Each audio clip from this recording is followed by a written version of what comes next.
They're broken down and defeated, deterred, busy and confused, sleeping. You're dying while I wait you to get started on the journey chosen, wasted, no selected. I was so bad, what happened? Fall out of the sky and crush me in my smile. I was so bad, what happened? Fall out of the sky and crush me in my smile.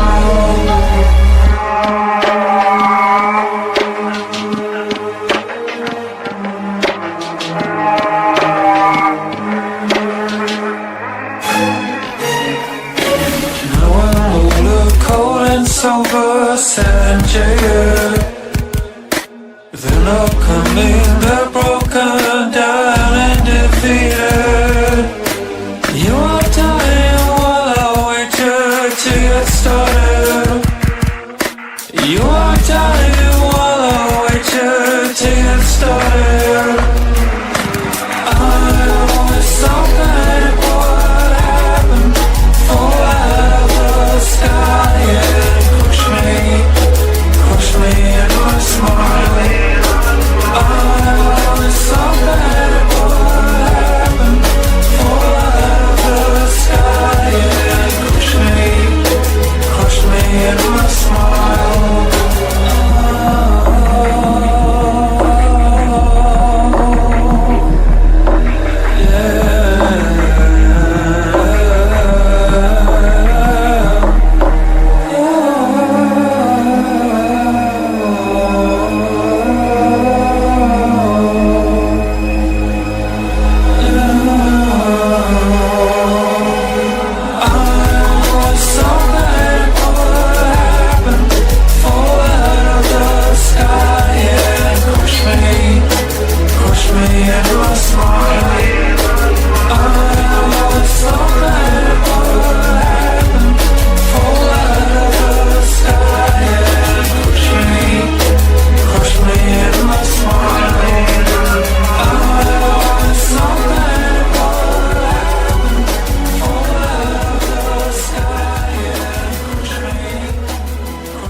I'm a motherfucking unicorn, a one of one. Divine being of love and light, the enlightened one. My karma is interstellar, I live by truth. Fighting evil, my scars are living proof. Protecting you from the storms with all my might. Love me, I will treat you right. You ever cross me, it's the last thing you'll ever do. With my crown of thorns, I'll wreck you. I ain't playing, yo, Bryan hard, call me a saint. Too bad Chris, because Bigfoot knows my name. I'm a messenger of God, with loyalty I serve, taking out all evil with his holy word. A true Knights Templar, sword in hand, slice you up, bury you in the sand. I'm a motherfucking unicorn, you'll never find anyone like me. Born in the Bronx, raised in NYC, so listen up, take heed. I float like a butterfly, sting like a bee. A true Knights Templar, sword in hand, slice you up, bury you in the sand. I'm a motherfucking unicorn, you'll never find anyone like me. Born in the Bronx, raised in NYC, so listen up, take heed. I float like a butterfly, sting like a bee.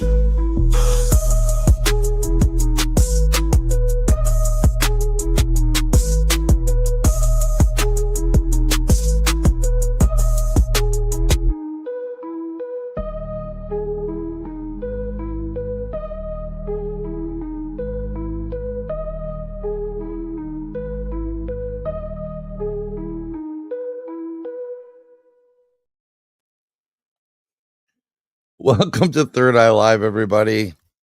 Oh, it's Mark, Eddy, and myself. It's good to see everybody here. Hi, Mark. How are you? Good. How are you, Bryan? Good. It's good to see you. I'm Yep. glad you're here. Oh, yeah. Just I think we're gonna have I think we're an gonna action-packed go. 2 hours. I do believe we are going to have an action-packed 2 hours because we're going to bring in two wonderful people that I bought their book a while ago. Right there, Lost Templar's Treasure. I am a Freemason and a Templar, and you give me Jesse James, Wild West, maps, puzzles, and all that other good stuff. We're ready for a good time. We got a lot of people in there. Wayne, Michelle, thank you guys for coming in. I know you guys are tired. You're teaching middle school. They're evil. I know. I live with one. They're beyond evil. Kitty cat whack. Energy shifter. John Strawdog. John just turned me on to a new motorcycle, Janus, which is just gorgeous. It has that old motorcycle feel to it. I was wondering, do you think we should? I don't know if we can play it. I hope I can play it. I don't think it's going to work, but I did post our latest our latest promo online, but maybe I'll play it here. I'll just play it, Mark, because I think we need to. This is the promo for October. Let's see if it comes up.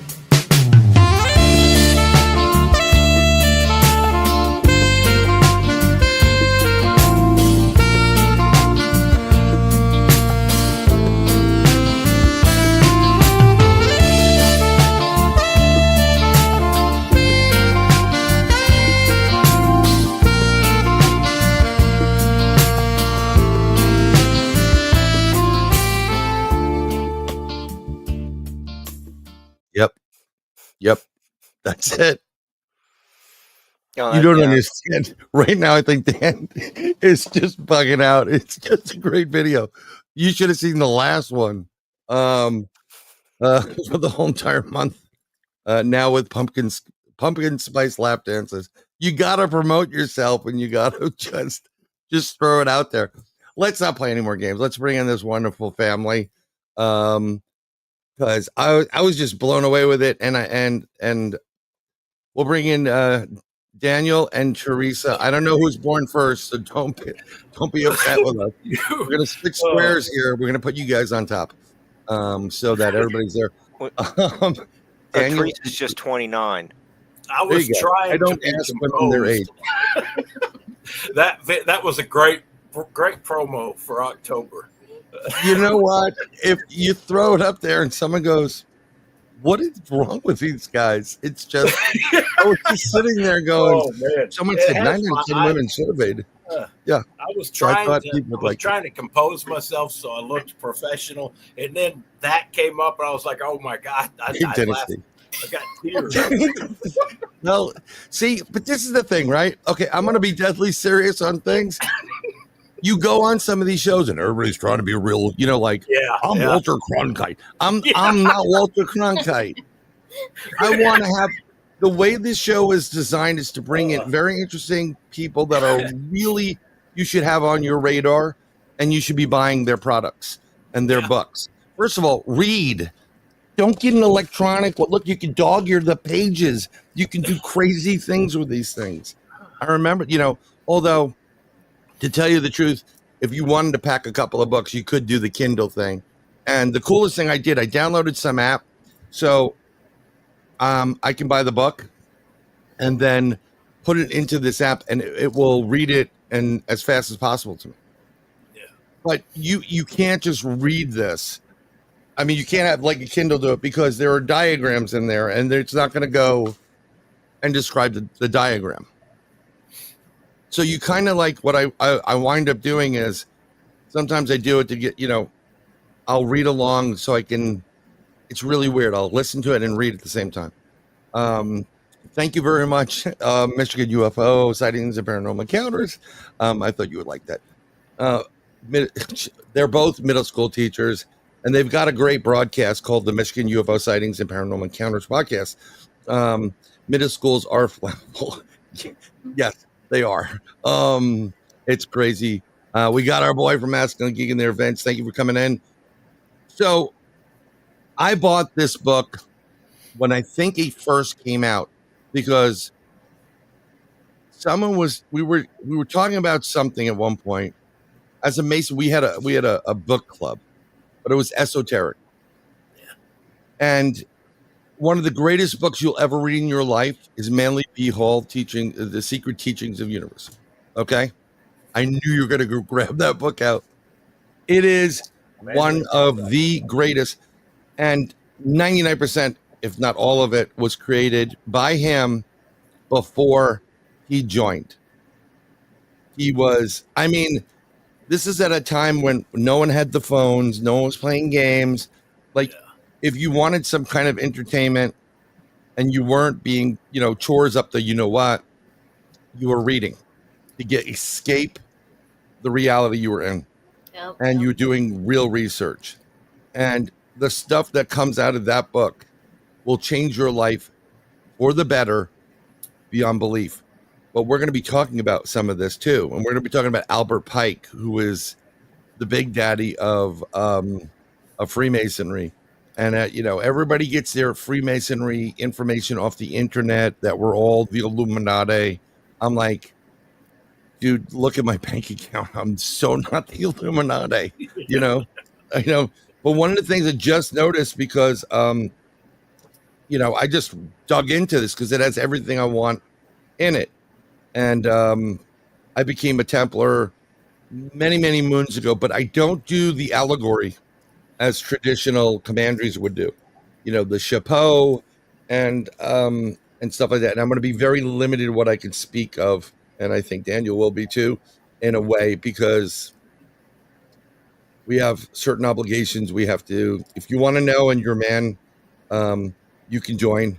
There are certain states that will let the ladies in, so you can find out too, or you can find out all the wrong things on the internet, which are just insane. But someone who I'm actually trying to get on the program who knows me, Timothy Hogan. Brother Hogan, who is the Templar Grand Master. He is an author and lecturer. He is out of this world, an amazing human being. So we're trying to get Tim on the show. We're also trying to get Randall Carlson, who is another brother who talks about timelines and changes. Wayne and Michelle had him on. This guy should be, giving them 400,000 hits, but I think he may be shadow banned a bit. So they're kind of throttling you down. I don't care. I'm not monetized. That's why I can do 9 out of 10 women get excited watching the program. So I can say what I want. And I wanted this to be as informal as possible. Like if we were hanging out at your kitchen table and you're like, oh, it's really nice to meet you, Dan and Teresa, brother and says, oh, that's great. And you're who? You're related to who? One of those things. I don't like the formal interviews. You want a formal interview, we'll have Mark talk the whole night. Mark has great questions and content. They know how I do interviews. Yeah, no, he does it. He does a good job. I hope he has a drawing for this one. This could be good. Yeah, and speaking of interviews, yes, I think this might be one of the first times I have not been paired with just a lady researcher. It's with Dan not having a beard, I'm not being called. I did use a bearded photo. So so you're good. Estrogen Eddy. Well, sometimes you have to go with the beard. Mine was a lot thicker and bushier. It was bordering on West Virginian / hockey season beard. Well, Dan's like a quasi beard guy. Yeah. I just never have one, but this is like one of the first times I've the lady guest and me outnumber the non-bearded people. Yeah, the bearded host. Yeah. This is a landmark show. I will tell you, having I had the beard. I mean, like, I don't want, too big, whatever. When I shaved the beard, I used to shave the beard all the time. I never, whatever. And my daughter's like, can you shave the beard? I never seen you without a beard. And I'm like, you sure? She's like, yeah, sure. And I shaved and she was like, oh my God, put it back. It's just, it's a little bit different. So when I get to be svelte, which that may never happen, maybe I'll shave the beard. But it does get annoying and you get stuff in there. But when you guys were growing up, and how did Jesse James, like, how does his name come about? Where did this come up with? Like, I'm sure you were hanging with your friends and you're doing some kid things and like, let's want to play trucks, dinosaurs, whatever. And then where does the Jesse stories come up from? Because that's a really big thing right there. Yeah. Yeah. Our mom, she was, she grew up her whole life hearing that she was related to Jesse James. And she made sure she passed down the stories to us. And we always heard it growing up. And then one day after we all graduated, she's like, what do I do now? So she decided, I'm going to put this, rumor to rest one way or the other and do some research. And boy, did she discover a lot of stuff. Yeah, I did my own research, and she really was the one that got this ball rolling. Yes. So how old were you when when did you hear your first, like, we're related to Jesse James story, and that you really believed it? Don't take that the wrong way, but oh no, yeah, you know what I'm saying? Like, sometimes they tell you, well, you're in the mob. Oh yeah. Because I have a friend that was in the mob, his family, and I'm like, Mark, when did you know that you were not this Mark down here, there? I'm like, how did you really like know you were in the mob? And he said, well, at my confirmation, I met my Uncle Fingers. And I'm like, okay, that would confirm it for me, So it's like, was this something grandparents like passed down, like these stories? And so you heard it from, you hear it from mom first or grandma, grandpa first? Mom first. Mom. And then she would tell us how she always heard the stories from her parents and relatives. I mean, that's kind of impressive, Yeah. That's like finding out you're related to like Washington, Oh, by the way, your great uncle was George Washington. What? Yeah. I would always go to school and tell my friends, like, I think in like junior high, I was always like, yeah, I'm related to, and I don't know why. I would just go tell people at school that, because they were always telling me, making jokes. They're like, oh, you're related to the Dukes of Hazzard boys. You're Daisy and Danny and Johnny or Bo and Luke. I was like, no, actually, we're related to Jesse James. Yeah, so back up, hold on. Yeah. Give me your lunch money. Yeah. When I was going to Missouri for this conference, and I got into Kentucky, where I think it's 75 miles per hour on the speed limit, the song that came on the radio was Just Two Good Old Boys. Yeah. And I was like, oh my God, this is perfect. But, yes. So were your friends impressed, or did they give you, no, you're not, you're just making it up type of stuff? They were just like, yeah, that's really cool. And then they would go back to, Bo and Luke too, because they were more focused on that, I think. The first time I remember hearing it was at our whole family used to get together for Christmas and holidays, things like that. And I remember somebody would always bring it up. One of the adults would start talking about it, and then it would just drift away into another topic. But I remember when I would tell kids, it was around 6th, 7th grade at school. Right. I just mentioned it. Somebody mentioned it in a history book.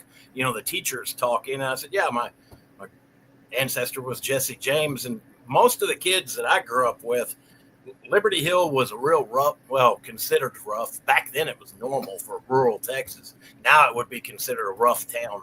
But a lot of them, most of their relatives were in prison, so it didn't shock them at all. No, you were like, that's like being like you were royalty at that point, given the byline of what Jesse was.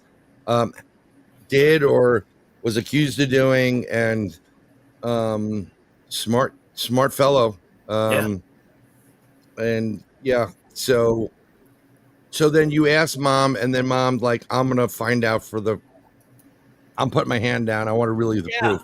You know, because all our relatives. Oh, go ahead. Sorry. No. I was just wondering, like, from the moment she said, I'm tired of this, people making jokes and whatever. I want the truth, so she started doing the research. Yeah. Like, I was wondering how long it took her to get to. Well, like I was just out of college I got married. I was working in Houston. Teresa was still here. Anyway, Mom and Teresa were doing a lot of the legwork at the beginning, just, checking anything they could find. And we had family photos that had been passed down through the family. And Mom and Teresa would look at the photos and they were like, that looks like them to us. But, Mom knew that you needed more than just your opinion. So she went to the Texas Department of Public Safety. It's our state police, basically. She went to their forensic lab in Austin at the headquarters, and they verified that our photos, our Jesse and some of his family members matched known historically accepted photos. That was great. She took it to Austin Police Department Photographic Forensic Lab. They verified it. She got written statements from the DPS, from the Austin Police Department. And then she went to a third group that was in New Jersey at the time. They were called Visionics, and they were later purchased by a company called Identics. They were world leaders in facial recognition technology. Oh, yeah, I know you told me. That was a long, long time ago. Yeah. That was the very, very beginning of this computer craziness. Yeah. So she had, two traditionally, three experts. Two did it in their own way, their traditional way, and then the other did it at the time. That was cutting edge, the facial recognition, and that they sold their program to international airports, military use, stuff like that. So I would too. It was three experts, the best qualified in their field at the time, and they all verified our photos matched. But then Mom got excited, and we all were. We thought, finally, we've got the proof. And we had that along with census records, birth and death records, his diary, or one of his diaries that was passed down through the family. And Mom, we were so naive. We thought the people in Missouri would be thrilled to know that Jesse wasn't shot by the coward Bob Ford. And that's the last thing. They didn't want to hear it. They didn't want to hear it. Nope. Basically mocked us, hung up. And Mom thought, well, I'm not stopping. I'm going to keep on. And she kept going. And that's when it snowballed from there. And in a way, they were our best. They helped us more than anybody, because they would throw up roadblocks trying to stump us. Yep. And it would force us to find even more proof. Anything they threw at us. Yeah, we had multiple pictures. It wasn't just pictures of like Jesse that matched with ours. It was his mother down to a missing arm. Stepfather Reuben Samuel with his main hand. And one day we went to visit the James farm, and they had some guy, he was an artist who did a lot of their portraits for them. Right. And she showed him a picture that was from our photo album of our, great grandmother, Jesse's mother. And it stopped him dead in his tracks. And he said, "Where did you get that photo?" And she said, "Our photo album." He was like stunned. Yeah, I mean, I would be blown away, because you got the historical accounts, which I've been saying this recently. You cannot trust the historical record. You cannot trust the science. You can't trust any of this stuff anymore. Yeah. They've lied and lied and lied. But that could also been his doing. That could have been Jesse going, all right, you're going to be the hero on this. I'm disappearing. Yeah, and that's exactly what Mom used to say. It's frustrating as hell, because it's like the world believed his lie, but he needed that lie. If his lie hadn't worked, we wouldn't be here. So we even had a picture of his mother. She had this dress, and it's a historically known photo of Zerelda, his mother, with a very unique print. And then our photo albums of, well, we called him Grandpa Courtney. That's how we knew him. Right. And his mother had the same exact print, same style of dress, everything. Yeah. And we even had that verified with the forensic people that was an identical print. Right. And it's just there. We had numerous pictures that matched up, and then it gets even better. Even better. It's mind blowing because, first of all, you got to consider photographs like, I keep putting them up. This photograph, they weren't like they went out and give me doubles in glossy. It didn't work that way. You had to do more than just one, and you had to have something like this. Yeah. And if you have photos, he was smart enough to document. And that may be, like we're talking about here in this is Daniel's first book. Well, mom started it all off and Teresa, but Jesse James and the Lost Templar Treasure, Secret Diaries, Coded Maps, and the Knights of the Golden Circle. I'm going to put the book up too because I'm all over the. But when this book came out, as I said before, I picked this up. I mean, I'm a Knights Templar. There's Freemasonry. You got like that National Treasure meets. I don't even know, like which one? Knights of the Golden Circle, right? Also has a role. Yep, and I mean that's an organization that's very little known of it.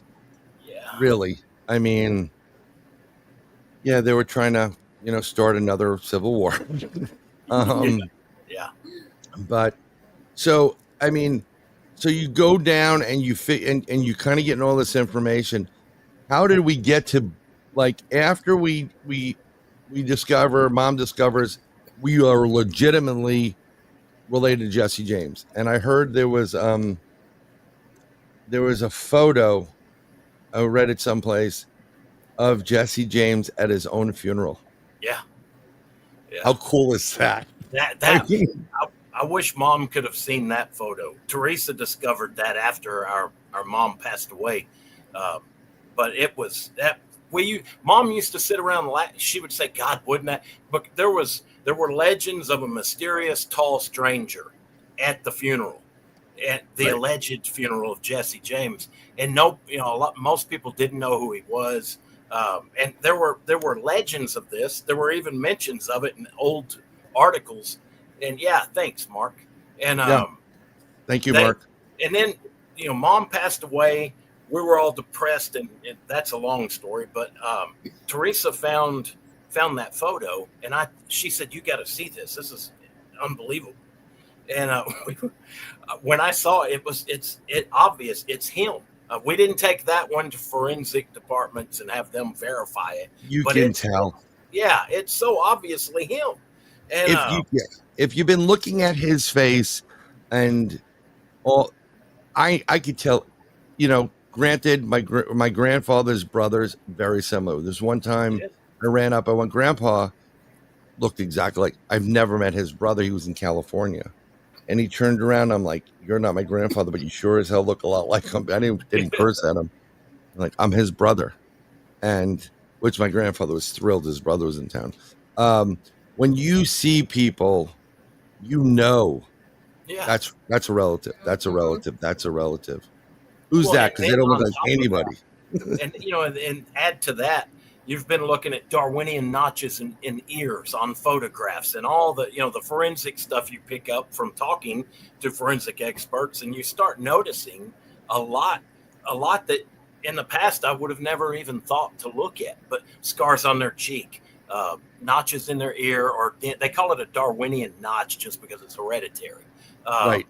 there's a lot of different things you pick up on over the years, and just looking at the photos of him, all the various photos we've got, it's obvious it's him at the funeral. That blew our minds, and that it was wild. But so the question is, do you see any of his characteristics and you guys or children or other relatives, like, wow, you have his ears, like it's you know what I'm saying? It's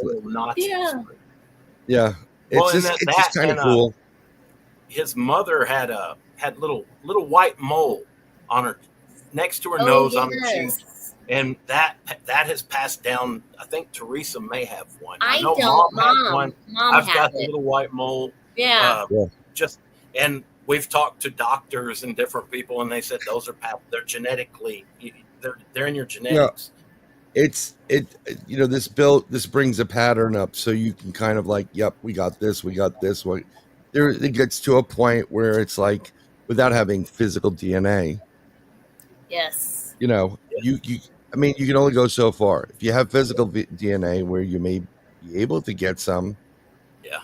But there are plenty of people that don't want your family to come out with this truth. We did get physical DNA. And that was another part. Mom, and no pun intended. Well, pun intended. She blew their story full of holes. That's a good way to say it. Seriously, that's a great way to say it. Yeah, well, and she did it. In 1995, they had an exhumation of the alleged grave up in Kearney, Missouri, and it was headed by Dr. James Stars, who was a law professor, had no qualifications as a forensics expert. He's the guy who headed it all up, and she shot that full of holes. He claimed in the end that he got a tooth from the grave, and he said this is the tooth that tells the tale. And it took them forever to publish their results. Mom had to hound them to publish them. And it was obvious they were hiding something. And then when she found out the whole story behind it, including, we interviewed Stephen Caruso. He was the Clay County Parks Director at the time. He's an attorney. He was telling us, he said the whole thing was like a tawdry sideshow, the way they ran it. The tooth they got didn't come out of the grave. When they exhumed the grave, it had multiple bodies, male and female bones in the same grave. The casket didn't match the casket Jesse was buried in. The tooth they got was found in 1978 by a curator of the museum at the old James Farm. He'd found a dog tooth, a human tooth, some dog and human bones and other animal bones, and he put them all in a Tupperware bowl and would pass them around. So, and that they had no chain of custody. The tooth could have come from anywhere, and that's the tooth they tested. And the guy they tested it against, his genealogy is very sketchy. We've proven he's not descended from the James family. That he called up, cussing us like up and down, screaming every cuss word in the book. That's the problem when you get into things like this. They claimed there were no living descendants that had the mitochondrial DNA, and that they'd done their research, had professionals. They were full of it. There was a lady, Sue Laura Hale. She's dead now, but at the time she was alive. She lived out in California. She was in her early 90s. Mom contacted her. She went to her doctor. They took a sample for DNA and sent it strict chain of custody to our DNA guy in San Antonio, who matched it to Mom's, or he tested it against Mom's and said there's a definite relationship. But in something this big, she said, you're going to need to exhume your dad, his mom, and then Jesse's grave, just to make sure, all the I's are dotted, T's are crossed scientifically. Here's the problem with that, though. Yeah. You go to the Jesse grave, Jesse's not there. Yeah. Well, you got to go to. Right. So you see, this is part of how it works, though. You got to go to Grandpa's grave. Yeah. Which is it's Jesse, but it's not James. But he would have our great-great-grandfather, his DNA would match very close to Sue Laura Hale's. It would show And Sue Laura Hale is a definite, nobody can dispute it. Nobody does dispute it. She's a definite descendant of Jesse's mother, Sorrel de Cole. You know, I'm just, when hearing this and seeing things like this, for someone like Jesse to go out, we know the tales. Yeah. You know, he was pretty wild. You know, he ran with some, you know, these guys were even wilder guys. Wild, yeah, And really. Belle There was Starr. some Yes. which one? Ringo, who? Belle Starr. Oh Yeah. yeah. And she's in one of the photos. One of our family photos has Belle Starr in it. There, but you know, so here you go. You're doing all this stuff. You're robbing this, you know, and I think before he joined and became a brother, and probably did something. Was he a Templar, or we don't know that yet? I don't know. Okay, I'm going to try to find out. Scottish, I know right? certain people, and maybe we can find out. Maybe we could add a little something to your story, because it's nothing like having that a would be complete so story. wonderful. But You said there's been 4 exhumations. leave the man alone for Christ's sake. No, there was the exhumation in 1995 of the alleged grave of Jesse. We tried to get permission to exhume Jesse, aka James L. Courtney, in Blevins, Texas, and half the family fought us as desecration of the grave, even though they had no problem exhuming Jesse's father-in-law, Thomas Hudson Barron, who was a captain in the Texas Rangers. In 1976, they exhumed him from near Blevins and moved him to the First Street Cemetery in Waco as part of the Texas Ranger Hall of Fame. It's right next to the Texas Ranger Hall of Fame because Barron was a Texas Ranger captain. And that's a whole nother story. But they fought us on that as desecration of the grave, and we didn't even have to exhume the whole body like they did in 1995 in Kearney. All you had to do was bore down into the grave and retrieve a dime-sized sample of bone. They may even be, and that was in the 90s. That's all you had to do. It may be less than that now. Yeah, and so saying that's desecration, that'd be, in my opinion, equal to saying, you can't plant flowers there because that's desecrating the grave. It's probably less of a disturbance to the grave other than retrieving a little bone. Well, but would you think that some of the family may not want to be associated with the fact that he was who he is? Yeah, that because was a of the big badness. reason. Well, we and were they're like, told, look, let's leave it alone. Courtney was, yeah, Courtney's we were good told man. a lot of stories about that. That was part of it. Some of his granddaughter, who's now passed, May Courtney. We met her. We visited with her several times. Yeah, but she burned over 200 letters of his. Oh my God. Because she was ashamed that she wasn't too ashamed to take his money, but she was too ashamed to admit who he was. So that bothers me a lot. I'm a very big history person. Yeah. He had a barn that he was very he saved like all these newspapers, a big time span of newspapers, and he put them all in a barn. And someone burned the barn down too. He had tons of stuff in that barn, and so much history in there was burned. One of the family members tortured. Major history. Yeah, Energy said she burned up some major history. I was just I want to get to one of these questions by Rob because we're in the zone over here, and this is Bigfoot Michigan. Rob, he's a great guy. He had a question that said, "Question is." The Jesse James farm haunted? He has heard that horses hooved and gunshots can be heard during the night at the farm. Oh wow! It wouldn't shock me. I don't know, but it wouldn't shock me. It wouldn't just shock because me at all.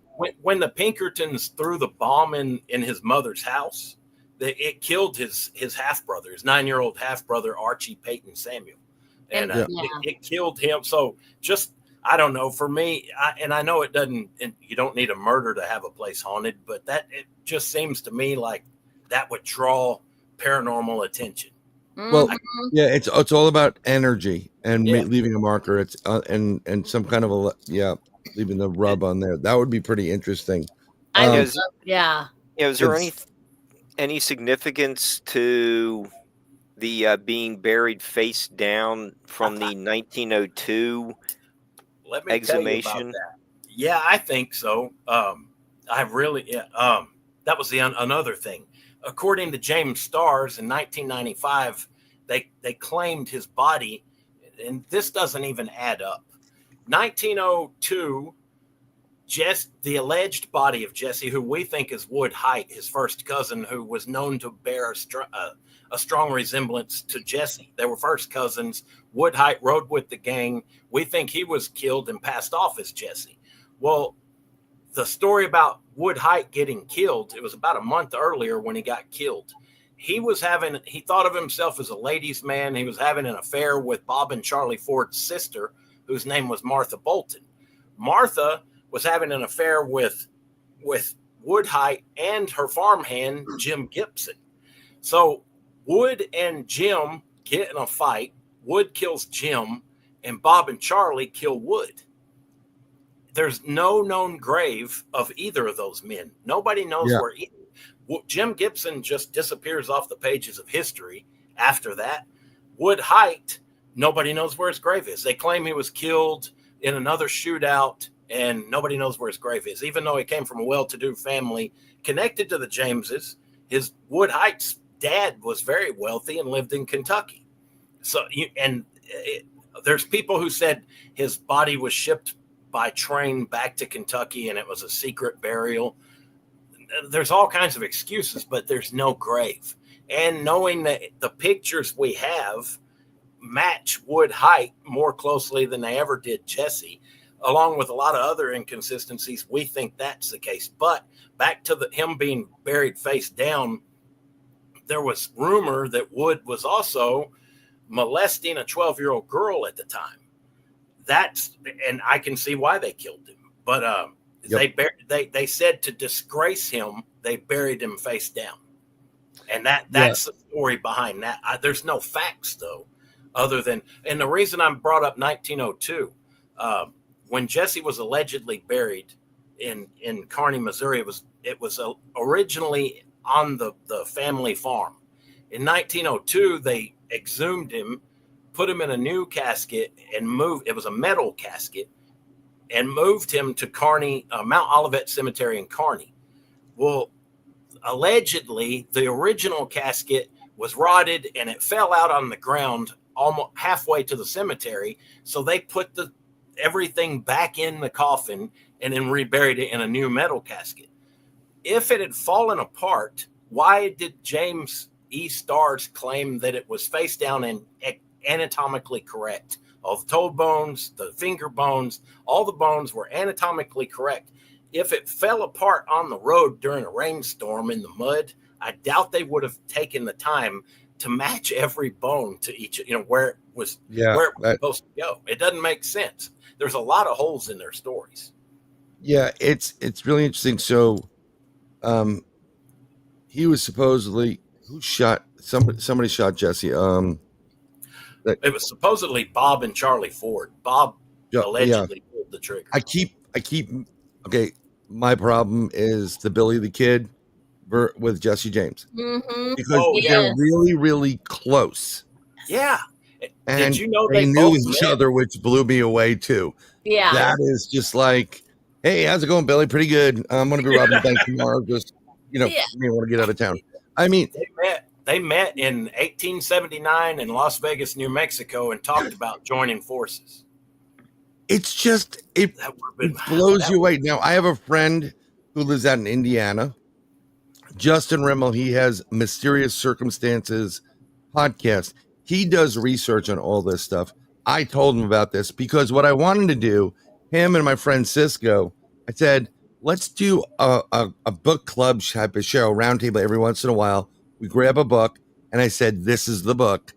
We all read it, and we just we were going to try to get you on on the show to discuss this and our opinions, because Justin he's worked on unsolved murders and he's been very accurate in his research. He says that if you really want to know the true story of I believe it's Billy the Kid, and you look at the movie versions of everything, it's the one with Emilio Estevez. Yeah. That is the most accurate story. That ever. was a great movie too. Yeah.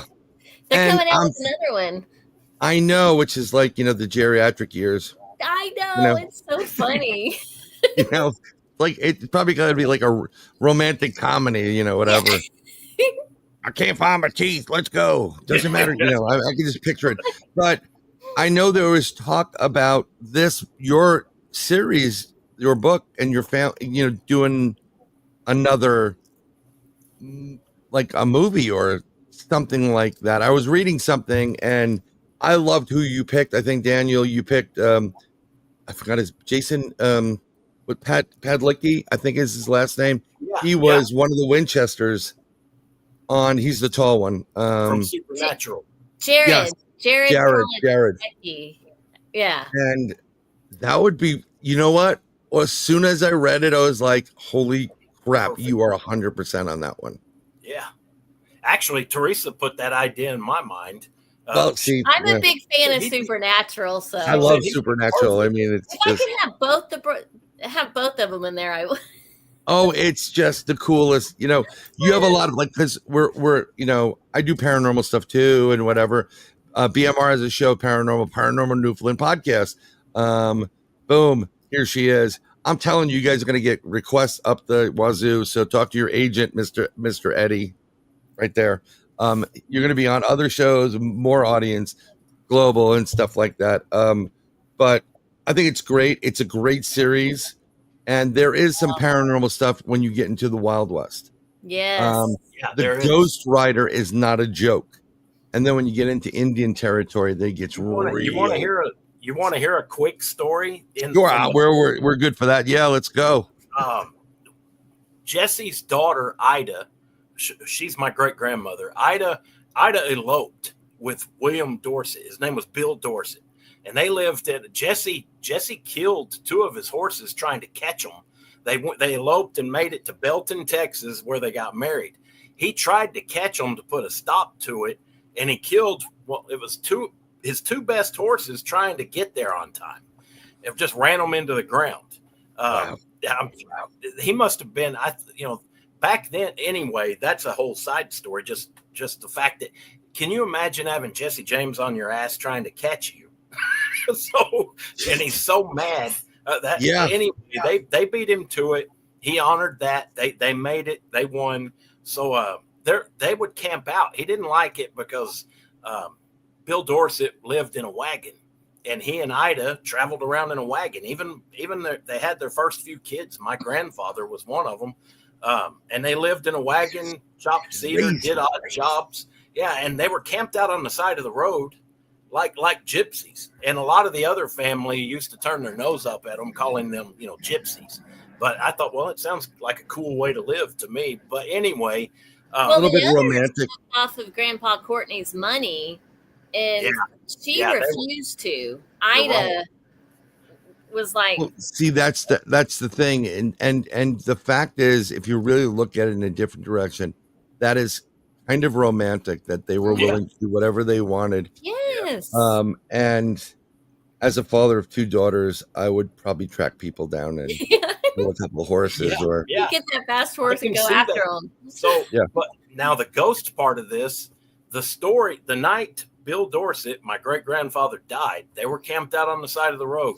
The night before he died, they heard a horse coming down the road, and a man rode by on a horse they couldn't see. They said there was no horse there. It was just a rider riding by.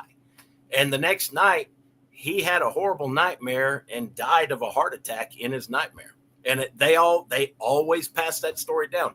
Now, I don't know. There may be a scientific reason as to why they couldn't see a horse, but they all swore there was no horse. It was a man riding by on a horse, an invisible horse. I will tell you that we did an investigation in New York State at an old 28,000 square acre insane asylum facility. We took bastard children, whatever. And at the lower end of the corner of this property was a massive burial site. And when we're there, we do recordings, and they're called electronic voice phenomena. And I actually heard it while we were there. I heard a horse, the clapping of the feet, and what sounded like something was rolling over, like a wagon going over cobblestone. Wow. And I have the audio, and I'm like, dude, listen to this. And it's like, where's that from? I'm like, the cemetery. And that's probably how, way back when, they got the bodies to some of that. So a mysterious horse and hearing those, those sounds, no problem. I mean, Paranormal Newfoundland podcast, that's Jen. Similar stories to soldiers and Roman soldiers and horses. If you go to Bath, England, and on this tour for Bath, Stonehenge, and whatever, you will hear and see Roman soldiers walking through the street. Oh, yeah, the Roman. That would be cool. Yeah, you have the Roman bathhouses still there, warmed by the thermal volcanic activity. I was there for that. Oh, that'd be amazing. And you heard what sounds like leather slapping the ground, but a lot of it. Oh, wow. And I'm like, what the hell is that sound? Didn't know about it at the time because it wasn't into paranormal. I was in love with a girl from Ireland, so I could care less about paranormal. Oh, this is lovely. Let's have a bath. But you hear these things. You see, it's all in the context. We're suckers, believe it or not. Yeah, we're called dogs, men, but we're loyal. Well, Jane Austen features it in Northanger Abbey. With the women go to Bath to take baths in the Roman ruins. I mean, it's beautiful. If you ever take a trip, the green water. Yeah, don't bring any memes with you, and clear all your memes before you go over to the UK because you will be arrested at this point. Oh yeah. I have a friend her name's Philippa Lee. She writes under the name Philippa Lee. She lives in England, and she's a female Mason in England. And we've talked about the MIMS. She said it's getting crazy. It is getting crazy. I mean, I'm just, this is really hard, and it sounds so male chauvinistic, and I'm not trying to be one, but I was in my lodge. There's no women in the state of New Jersey that are Masons. There's a few states in the U.S. I wasn't aware of the UK female Masons. I have no problems with it, mind you. Me either. I don't, because if you go back to when we're talking in Freemasonry and into the Knights Templar and all this other stuff, I said to people, if you really want to follow the scripture that the script Jesus was talking about, Old Testament, Book of Enoch, Dead Sea Scrolls, the Book of Mary. Yeah. Okay. The scroll from Mary. This is all relative. And the reason why the Templars kind of were persona non grata, excommunicado by the French king and the Pope at the time is because they're not fulfilling the fantasy. They're doing what would be right for, Yeshua and his family, Jesus, whatever. But we'll get to that in a second because we're still on Jesse and him chasing down his daughter, or yeah, his that daughter, would that would piss me off. Well, of course, but so it's really weird. Here he is, right? Was that when he was still Jesse, or was that when he was? He broke away from that after 1882. Well, it said he broke away from the robberies after 1882, and I think he did. He moved into a different area, I guess, of that's the best way to say it, into a different area of crime. It was basically, and it wasn't. That's where he moved into the gray area, kind of like the mafia and the politicians. They the window when they used to check kite. Yeah, so he would help is other banks, and it was kind of funny to us when we learned this. He would help banks in his area stay afloat. A bank robber helping banks stay afloat, and I think that dealt more with politics, his politics, whatever fell in line with him or the group he was with. Right. So it gives him a vehicle for income, gives him access to certain information that no one else would have. And then maybe he's like, well, if someone was in the know and they knew that the 9:15 train was going to pull in with like cases of gold, you may want to check it out for a fee. And he got a little bit on the side. A lot of those gold shipments, like you just mentioned, the gold on a train, they were insured. So there was a lot of stories of like the guy who would ship it would insure it. He knew it was going to get robbed. He never lost his money, and Jesse and his group got what they were after. So it's a win-win, folks. I mean, see, this is the problem. We have this in modern day. So when you look at the, for example, I'm going to use something totally different. World Trade Center's coming down. Just the day before, Osama bin Laden traded all his stocks in insurance companies. Yeah. So when you look at that, is he a terrorist or is he just a criminal at that? Is this really a religious war? Or is he a criminal? They're crimes. And, because if you're truly doing something, money is meaningless to you. But I was just going to say, like, how do you go from being like, I'm Jesse James, give me your money, to, honey, I cleaned the barn, and, how do you go from being that? I mean, love can only take you so far, folks. Well, that's like we've all had it, and you're like, no, I'm good. Well, when we read his diaries, he was, the family story. He was Jesse and all that, but everybody knows he never worked hard. And reading his diaries, he would work a little. It's like, I cut some hay today. It was like a 1/4 acre. And I grew up out in the country, and I've cut grass with the sling blade. Oh, I've done that. I've done that. And a 1/4 acre is not that big. It's not that big a chunk of land. I mean, it really isn't. Yeah, I mean, I used to mow up and down the creek. It was about a 1/2 acre in the front and another 1/2 in the back. So, and I know how hard it is. He didn't work hard, yet he had tons of money. He had gold bars in his barn, and he would coat them with a black coating. There was a man, another Mason. He's the late George Roming. He was a 32nd degree Mason. When I met him, he was in his early 80s, and Mom wrote her book. Her first book came out, and George he contacted her. He said, I knew him. I grew up when I was a kid. Jesse was an old man because he died in 1943. Jesse did. George was a kid. He was like 10 to 12 years old when Jesse hired him he'd sworn to an oath and then hired him to help him move 700 bars of gold, approximately 20 miles. Yeah, moved them 20 miles and buried them. Well, George showed my mom. He drew the map and told us exactly where they buried it. He said when they got there, they met 2 other old men who had hired 2 boys George's age, and they boys dug a 8 foot by 8 foot hole. It was 8 by 8 by 8. They dug the hole, lined the bottom with timber, stacked the gold on top, covered it up, and went their own ways. Well, shortly, it was just a couple of years later, World War II had gotten underway.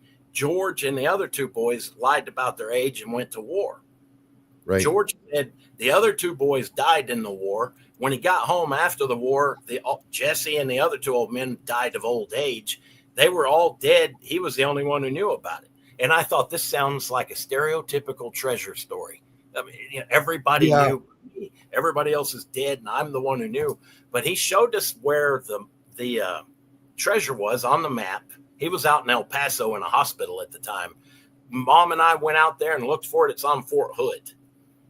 And I told Mom, I said, you might know it's on the damn military base. Yeah, There's wow. no way in hell I'm hopping that fence. So I actually had a similar issue. I was investigating a Bigfoot sighting. My buddy's group called the Virginia Gun Collectors Association came down to Titusville, Florida, to visit Knight Industries. They make firearms, and he has like all this crazy stuff. Like he has tanks that work and missiles or whatever. But there was a Bigfoot sighting there. This was about a year plus ago, and by the Kennedy Center. So I started when I went out one day, couldn't sleep, and I went there and I came up against a fence that says government property, trespassers will be shot. So I was able to figure out a way to contact people, and I got a meeting at Space Force. That was very weird. And I bet it was.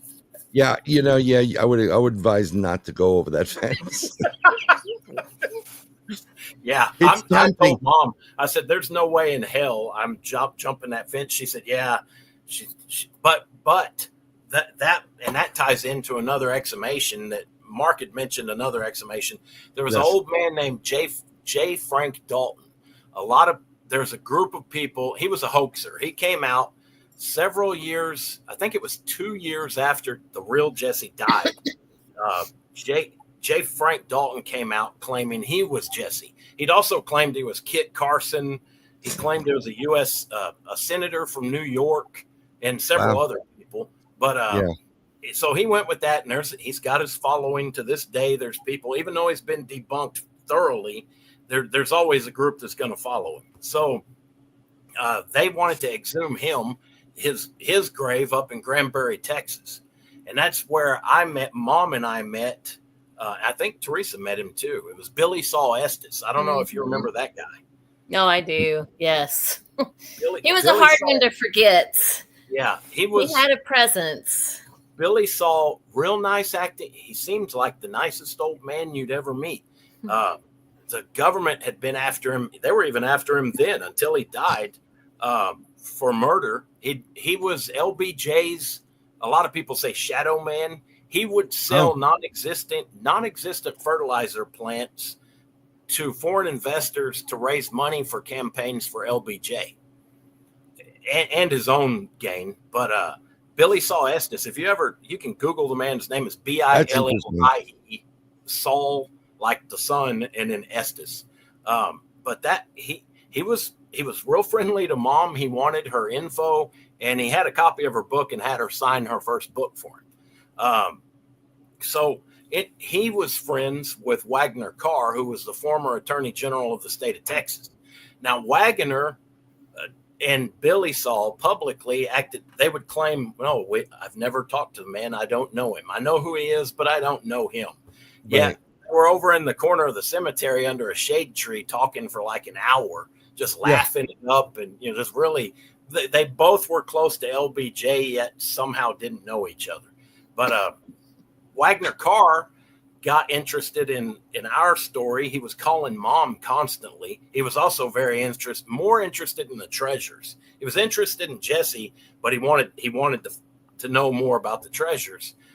He had his driver show Mom and I where 3 large catches had been recovered by the state. He said that one of them's like 12 miles from where I'm sitting right now. But I asked him, I said, "Where did these treasures go?" He said the Texas Rangers oversaw the recovery of these treasures. The one that's 12 miles from me was recovered in 88 or 89. And I asked him, I said, "Well, where did they take the gold?" And I didn't expect him to answer, and he never did. He just looked at me like, "Don't ask again." So don't ask stupid questions. We don't really talk about, but it's really interesting. I would think that if you were to get the film rights where you guys are going to be compensated, make sure you're executive producers, like executive producers, all the whatever. Protect yourself. Don't just go in and be excited because someone wants to do it. It'd be great to get it done. But sometimes when you do that, you may be able to get over that fence.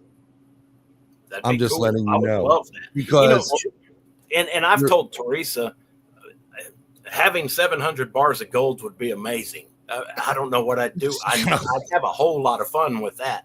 But yeah, that would be really good. Yeah, but there's no way. I don't think there's any way possible of getting it without millions of red flags popping up all over the place. And so in that light, I would be happy just finding it, proving it was there, and just go from there. Just because that itself is a big part of history. So, and the other question, and it brings up a million questions: where did those 700 bars of gold go? Where did they come from? If not, where did they go? I think they may still be there, but where did they come from? That's more gold, much more gold than the whole James gang ever robbed.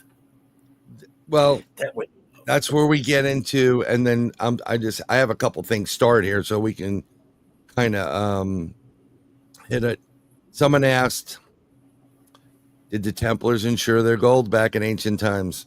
They were the insurance. They were. Yeah. Okay. And then someone else said the Templars were the bankers. Yes. So what I was saying, knowing what he would have been able to steal, that's a lot of gold. Yeah. Each bar weighed, according to George, each bar was approximately 15 pounds. Oh my God. I can do the mental math just right now. Yeah.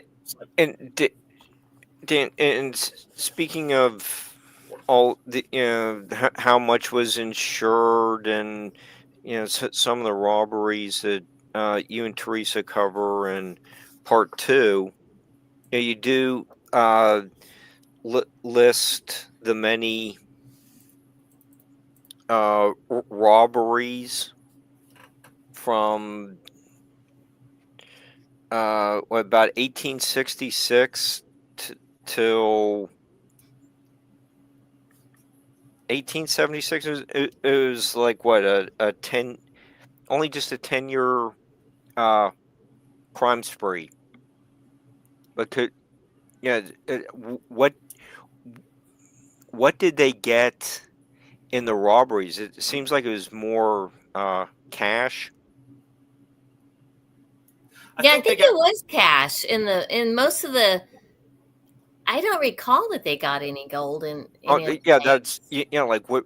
Yeah, that's going back to what Bryan and Dan were talking about is where'd the gold come from? Well, there were robberies, and there's one. Of course, it's not. There's a lot of these robberies that aren't verified. It's just it leads to treasure stories. There was one robbery. The James gang hit. It was before the Northfield, Minnesota fiasco, but they were in the origin comes from the story. There's two different stories. One is they robbed a Union mule train loaded down with gold and took it. They hid it in New Mexico and they buried it in Oklahoma. The other story that ties in with that is no, it wasn't Union. They went down into Mexico and robbed federales and took their gold. And either way, both stories say it was 40 jackloads of gold. And a jackload, a jackass, a mule or burros, it was 40. And so I thought, okay, how much weight did you pack on a burro? Approximately 75 pounds. That's what I've seen in the research is about. So 40 times 75, it'd be 75 pounds of gold on each of 40 burros. And they allegedly buried that right outside of Lawton, Oklahoma. We had permission to search for it on the property where we believe it is. I found, and I've got photos somewhere. I found the letter J carved right where they were said to have camped out. A lot of the story, well, some of the story, or another important part of that isn't mentioned in the legend, is the Comanches. It's on Comanche reservation. It's on the Comanche. We were on the one side of the road. I believe it's on the other side, which is the Comanche reservation. They were good friends with Quanah Parker. Jesse and a lot of the men he'd named in his diary, Burke Burnett and several others, were good friends of Quanah Parker. They even built him a house with stars on top because he wanted stars like a general had. So Quanah Parker, yeah, it was really cool. But I think they shared the same enemy at the time. You know, Jesse was a Confederate.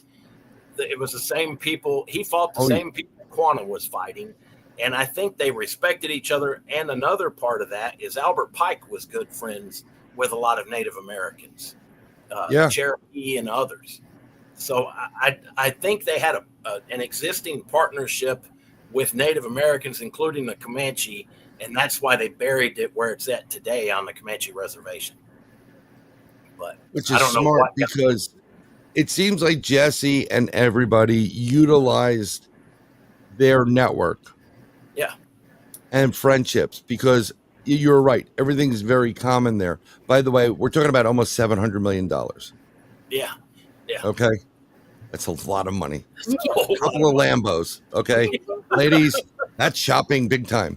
Like, I don't like these shoes. Give me another one. You just put them on. I don't care. I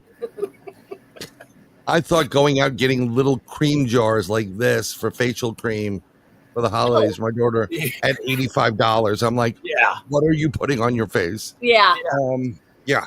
I thought that was expensive, but so you got to think that one, I think they probably did go into Mexico and rob a lot of that stuff, because it's kind of like the heat's on in the U.S. Let's go to Mexico.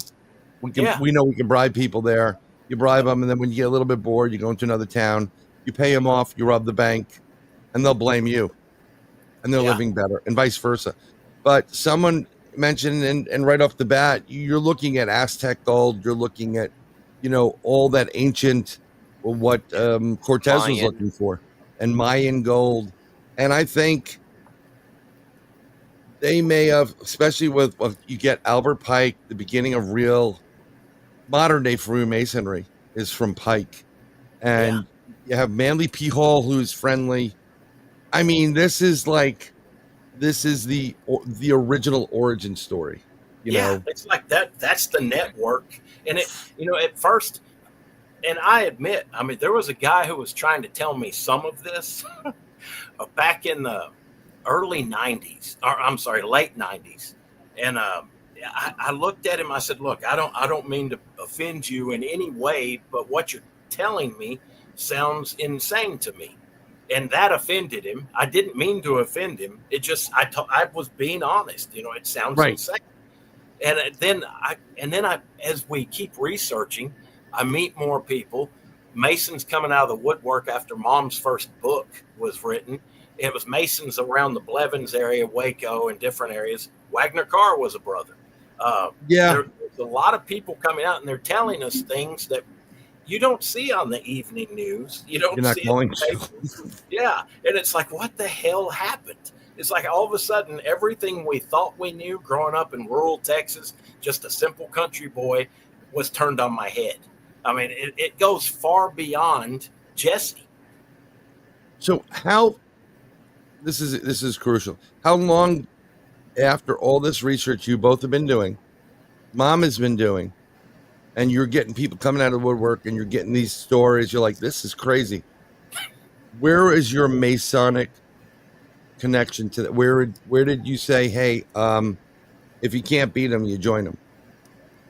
Not to say that you need to be beaten, like, apparently there's something important in this, and there's a connection, because I think of it as a direct connection to a brother.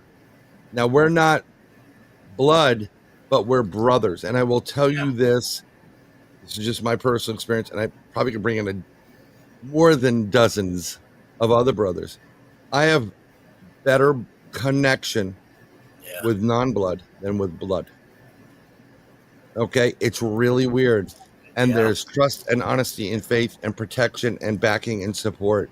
So what was that? Was that what you were looking for, or was it, No, I knew, well, I didn't know about Masons, but I thought, okay, that's the old man's a Mason. They've got their lodge in Liberty Hill downtown, all these little towns. You see the lodge. I never thought twice about it. never really thought Right. about it at all. And I never really knew any until Mom's book.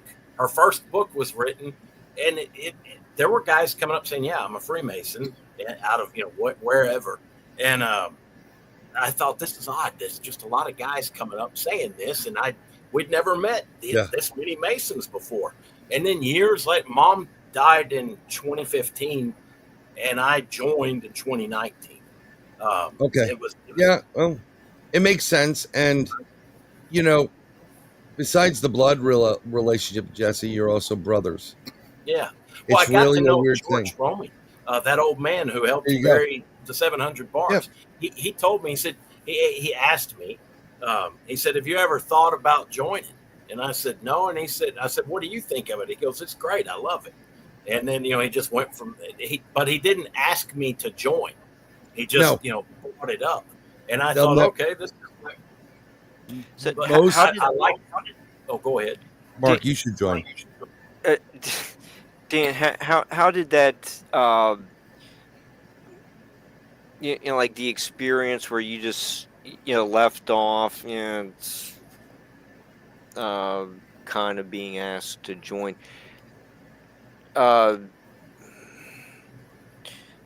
eventually get into your appearance on the History Channel that also carries Bryan's appearances about paranormal discussions.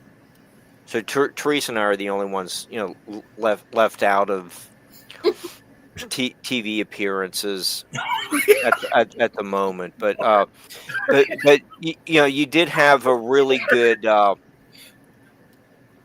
discussion about the role of Freemasonry in the post Civil War era. How, you can tell us a little bit about your expertise and what people can look for when they that episode airs again. I'm trying to remember which one you're thinking. Oh, there's been multiple ones. Yeah, you did one, wasn't it last summer? It was the one where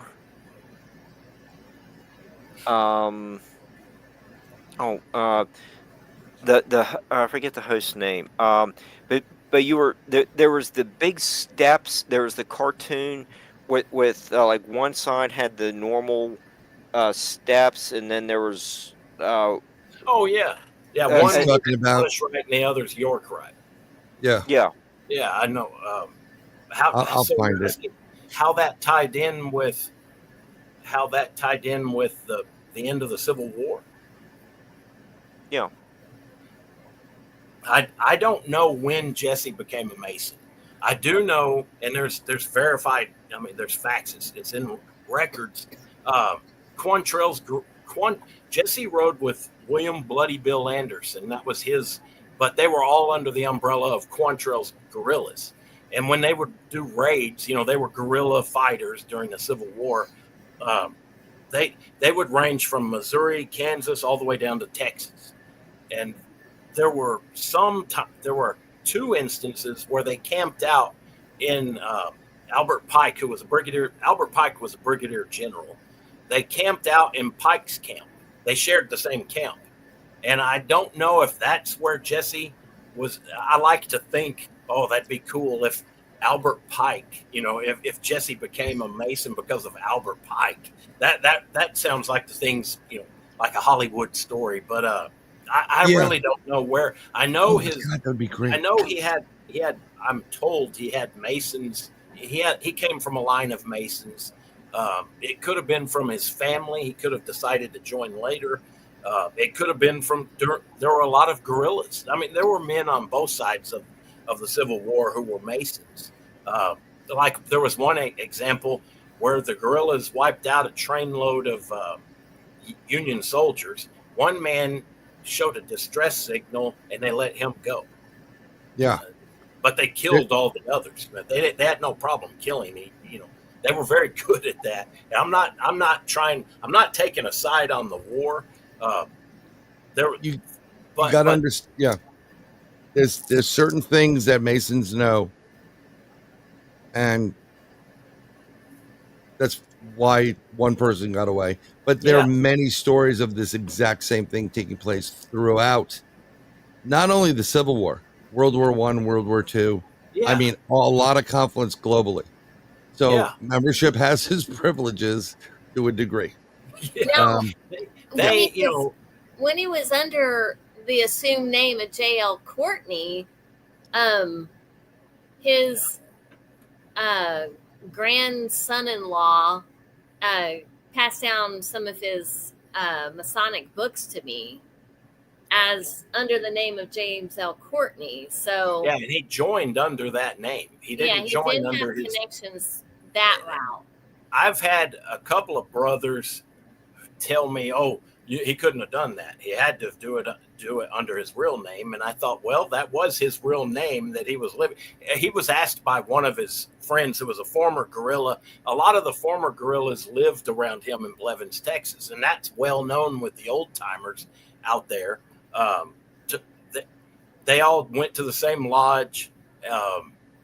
They watched each other's backs, things like that. But now I'm getting off track. Every time I mention anything, it's like there's a million rabbit holes my mind tries to go down. And that's the problem with this. But this is what's great about your books, all your books. Let's pop them up. First book. Second book, dealing more with the fake death and connection. Third book. This is why this is so important. There are rabbit holes. You've been lied to by historians. Yeah.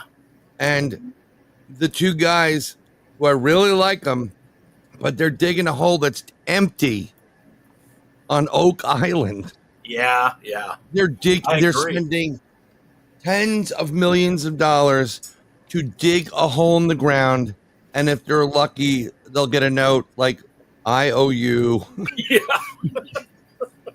One Ark of the Covenant, whatever. They're not going to find anything. They'll find they'll make maybe some, little coin sprinklings, maybe some gold, whatever. You'll detect certain things because gold begets the when the elements get to it, it does spread, through contact, and you can touch things. They're not going to find anything. It was removed by the Knights Templars. It was put there to protect it from the King of France, the Pope was beheaded not that long after. They roasted Jacques de Molay at the spit for 3 days alive. These guys were no joke. They were so devoted to what people call Jesus, Yeshua, Mary, the bloodline, their children and family, and got them out to go to New Jerusalem, which is where we are in North America, that they were willing to die being burnt at a stake for 3 days in a row. Yeah. Press that. Just think about that for 2 seconds. So you want to talk about rabbit holes? Oh, God. There's a million rabbit holes. And that's like when I wrote the first book. Crazy. When I wrote the first book, I thought, okay, when I was researching it, Mom and Teresa and I would do a lot of research on Jesse, on that side of it. But in my free time, when we'd overcome some hurdle or get through another wall, I'd step to the side and start trying to figure out the treasure side of it. Because Jesse, there was a treasure map passed down through the family. It was just a geometric design. There was no topographic markings at all. So I was always trying to figure that out. And then I came across the Knights of the Golden Circle template. There's another rabbit hole, that whole organization. But then I thought, okay, there's this treasure template. You can find it online. Just Google like Knights of the Golden Circle treasure template, and it's easy to find. I thought, how we the both hell have them? Oh, that's I thought, how does this? And here's my little journal I kept during my research. There's a diagram. I don't know if you can see it. Yeah, I saw it. Yeah. There was that, and then there was the Kabbalistic tree of life ties in with it. That was just an old journal entry. That talk about more rabbit holes. There's a million rabbit holes just in those alone. So I thought, okay, I made a transparent overlay of the template and wanted to try to figure out, how it worked. There's no scale on the template, and if there's no scale, it's almost impossible. But George Roming showed he told Mom and I drew the map on where he and Jesse buried 700 bars of gold, but then Wagner Carr had his drivers show us where several large caches were recovered. That gave me points of reference. I got on Google Earth, overlaid the template, and they matched up perfect. I thought, oh my God. And the way it matched up, Jesse's house in Blevins, Texas was in the center of it. And it was not his house exactly, but it was on his property on a field about 75 yards from his house. So I was like, oh my God. And, then good luck getting permission to dig for treasure on somebody's property. They want to know where it's at, of course, but they don't want to share it. There's a million. We've come up. That's a whole side topic. I'm trying to explain this.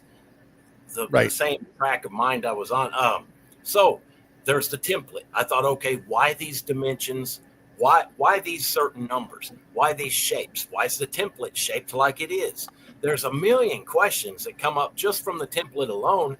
Why did the Masons use them? Or was it Masons? I didn't know. And this was long before I joined. So I hit every book I could come up with. Anything that tied in with it, I would research it. Most of them led to dead ends with no answers. Yep. But you always find some gems. Manly Palmore Hall was one of the big ones. It wasn't him. His wife, Marie Bauer Hall. Yep. And her diggings in Williamsburg, Virginia, this blew my mind. At first I saw her story and I thought this is I can't say crazy because all the things I've learned, but this is out there. But she found cryptic writings, anagrams, and other symbols in the writings of Shakespeare, and then went further and found anagrams in the cemetery. Something about those writings led her to Williamsburg, Virginia, colonial Williamsburg. She went from that to deciphering anagrams and codes on headstones in the cemetery, this ancient, in American terms, ancient cemetery. She found out that based on all her findings, the church that's there wasn't the original foundation. The original foundation was a little further away from that, by feet away from it, from the church that's there today. People scoffed at her. Nobody believed her. She got permission to excavate and she proved she was right. Everybody who scoffed at her was wrong. Not only that, she went further and said that there's a vault, I think it was 22 feet beneath the altar, where the altar was in the original church, that's right there in the cemetery. And that vault, according to Marie Bauer Hall, held items of historical significance, not only treasure like gold and gems, but it was documents and information that she claimed would shake the foundations of Western history. And I thought, my God, this is wild. So I thought, I don't know how that or if it tied in with anything that I was working on, but I thought that was a really cool story. So long story short, the template laid out on Google Earth that I first mentioned, I thought, what if it's more than just a template? What if I put up another template right next to it, and I just ended up making a grid system. And I thought, I don't know if this lines up or not. So I started zooming in. I spent countless hours on Google Earth zooming in. It lined up with treasure legends I knew of in other parts of the state and other parts. It lined up with Rennes-le-Chateau, not Rennes-le-Chateau. Sorry, that's down the road. The Los Lunas Decalogue stone, and also the Kensington Rune stone. You just said the magic word. It lines up with areas and locations, not only treasure stories, but locations of historical mysterious historical significance, like the Los Lunas Decalogue Stone or the Kensington Runestone. Have you ever talked to Scott Wolter about it? Yeah. Okay. Yeah. He's another brother and Templar, and because I mean he could be a wealth of knowledge. Yeah, he wanted for you.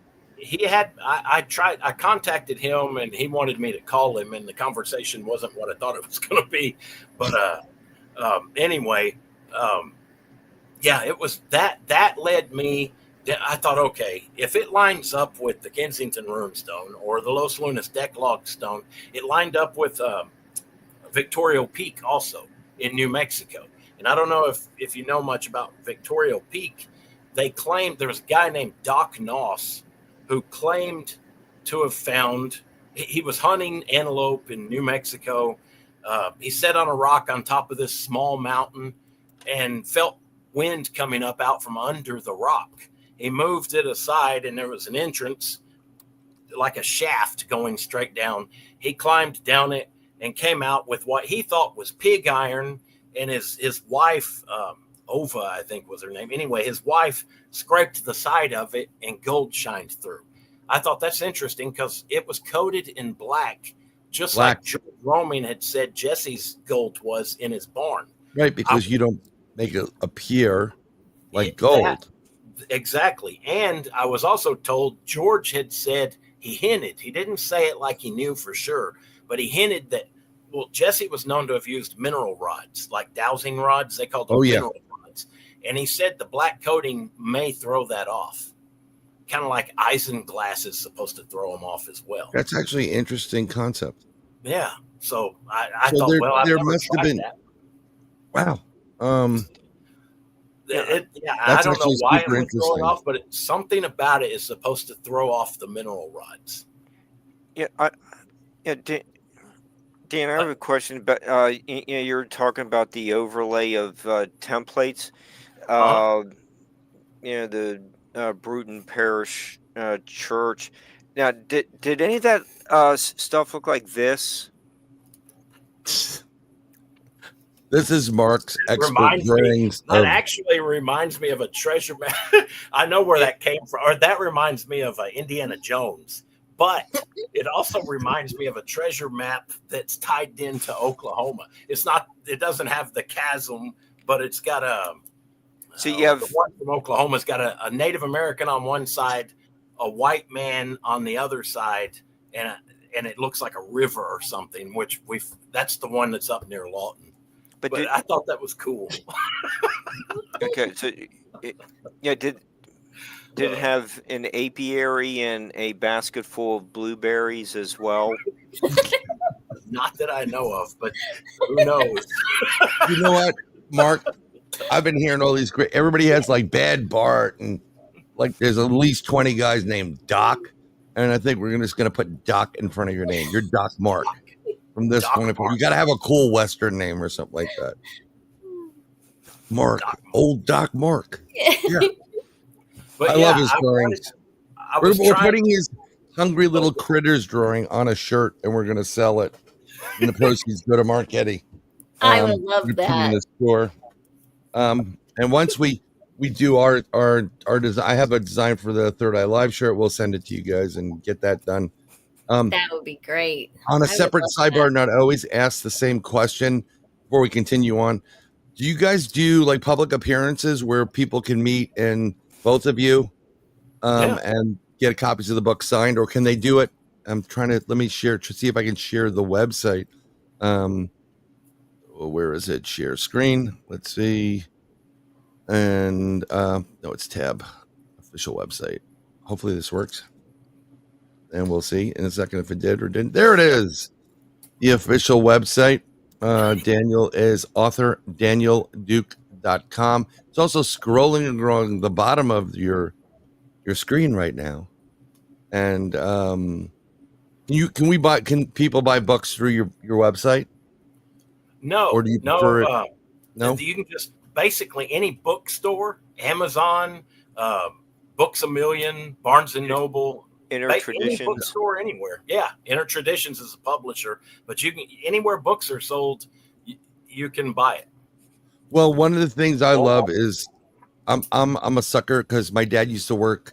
He was a professional photographer, so he put photos in books and met some people. I met Nick Utt, who took the Vietnam girl running with napalm. I met Joe Rosenthal, who took the Iwo Jima flag, and I have it signed.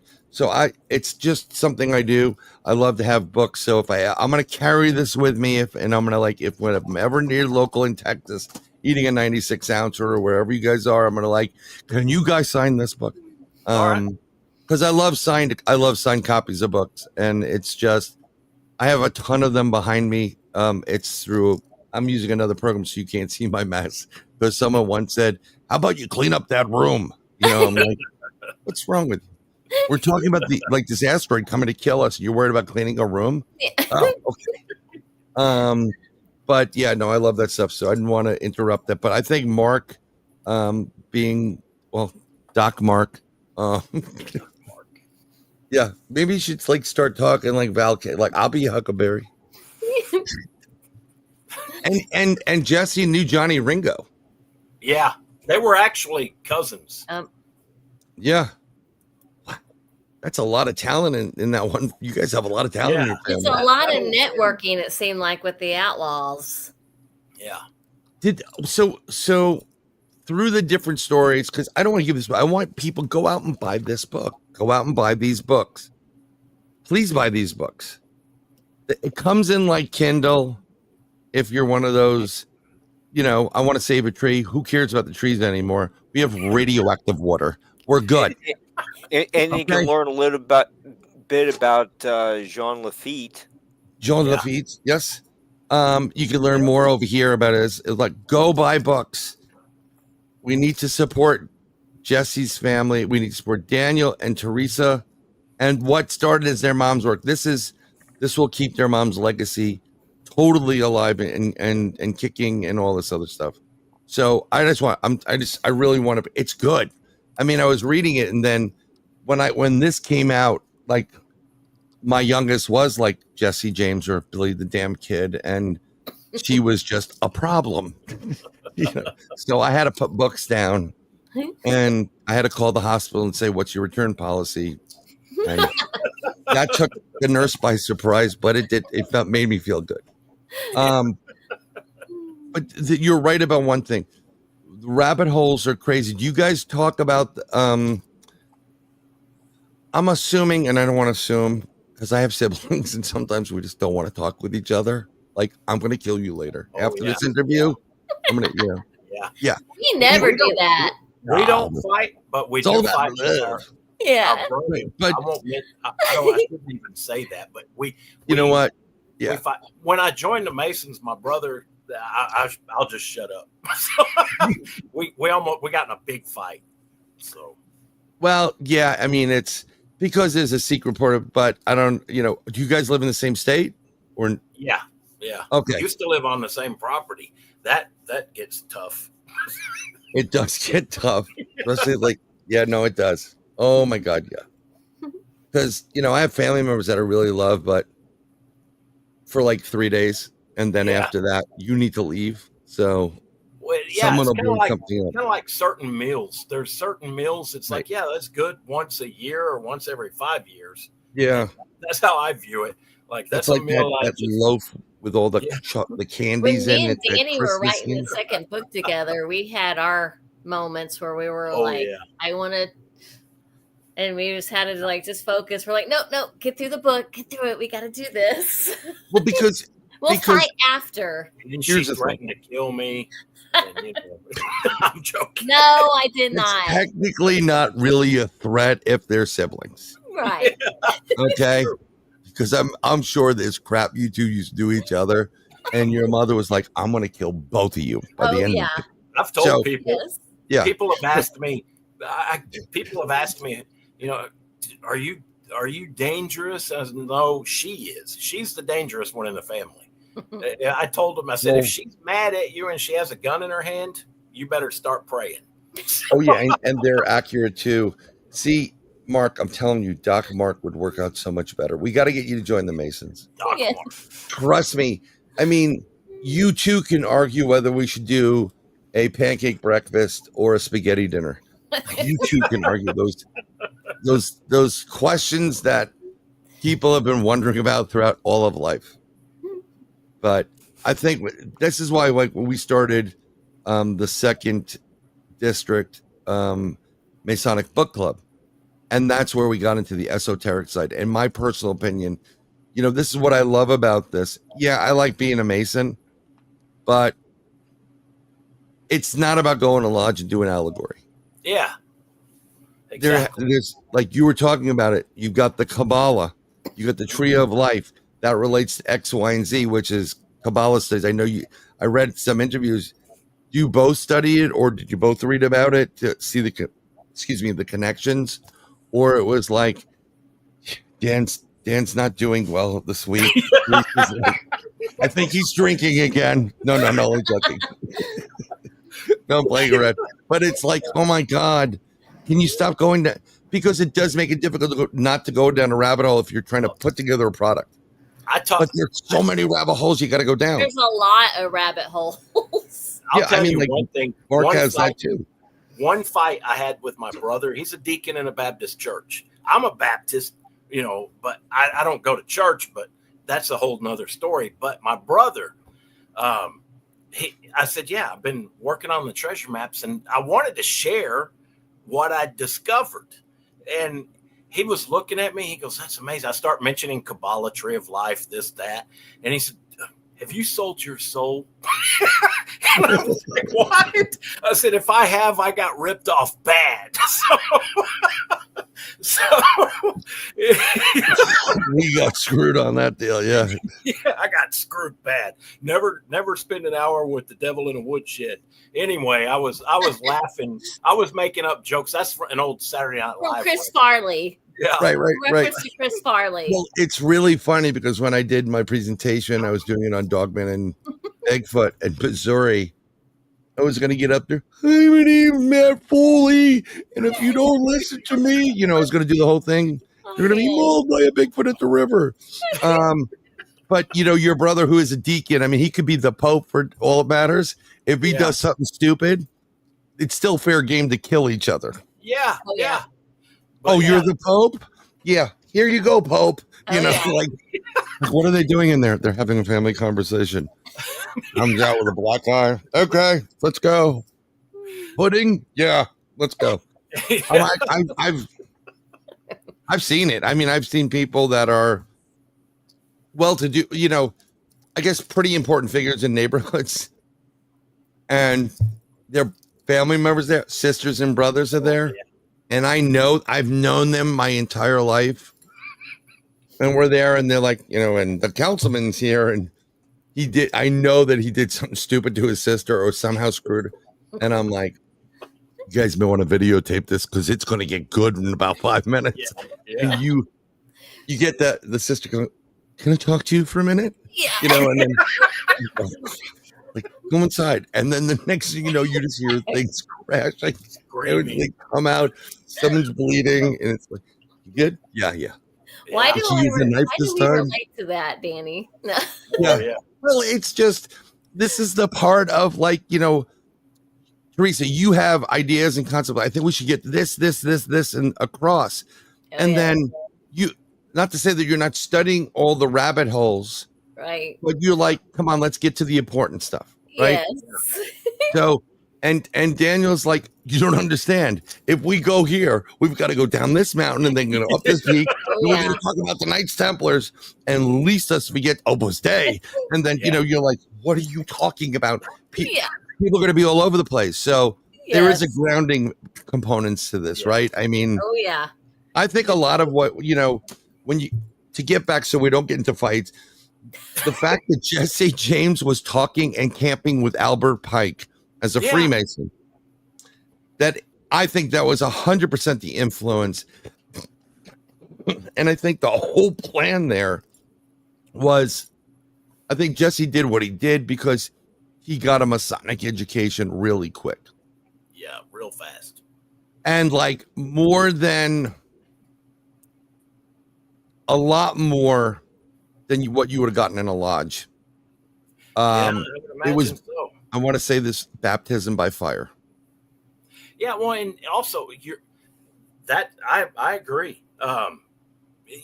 They're camping. It's during a war, a major war. They're camping. They're sharing a camp. I would imagine if somebody starts talking about that, they've got to get to, I guess, all the meaty parts of it real quick. So it's like I would imagine it was like drinking from a fire hydrant. Yeah. But can you just think about it though? I don't know what Jesse's background education wise was, but if he's keeping a diary, yeah, was that pre-Pike or post? Because they portray him not as they portray all these gunslingers as not educated. Yeah, like very little. Exactly. And that always drove me crazy. His dad was one of the founders of William Jewell College in Liberty, Missouri. So your dad's the founder of the college, and they act like he's some poor, stupid farm boy, or not stupid, but ignorant, and he can't read or write and all this. He didn't write great. He did spell phonetically in a lot of areas, but then again, his dad also left when Jesse was like 8 years old. He went out west to California and supposedly died out in California. They say he died in Placerville, California, of dysentery. But then his stepdad was a a medical doctor, Dr. Reuben Samuel. So it's not like he was raised around a bunch of buffalo skinners or something like that. Not that there's day laborers or something.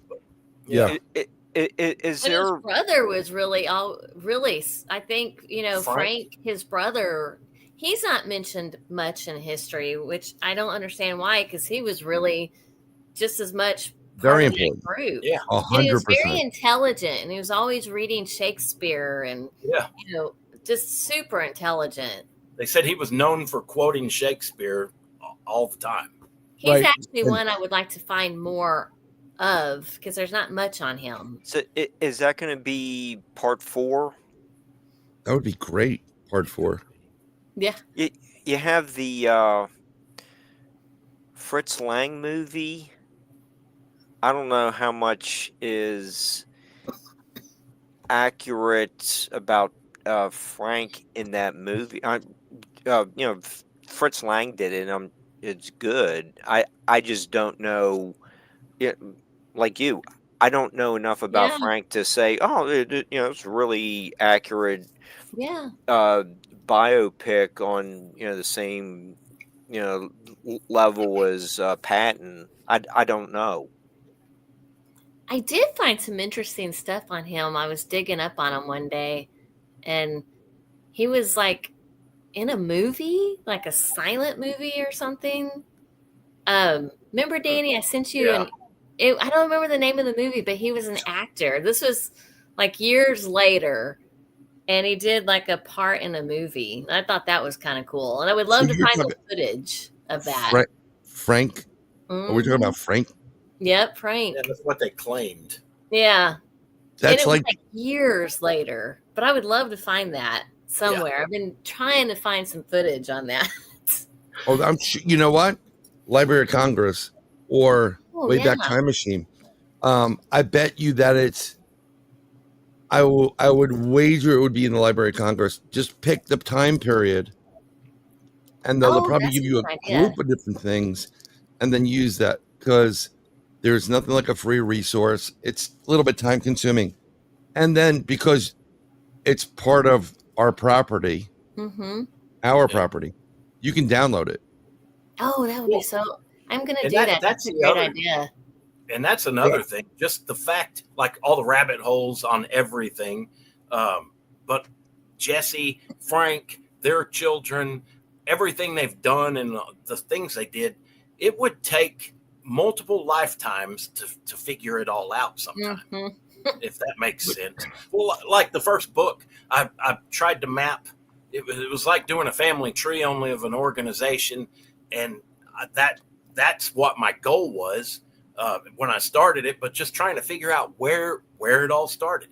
Who started this? And I traced it back to Sir Francis Bacon, and I thought, okay, this is a guy who did it. He's the one. I can finish. I'm satisfied. 3 days later, I had that nagging question: did anybody influence Sir Francis Bacon? And that's when I found out about Sir John Dee.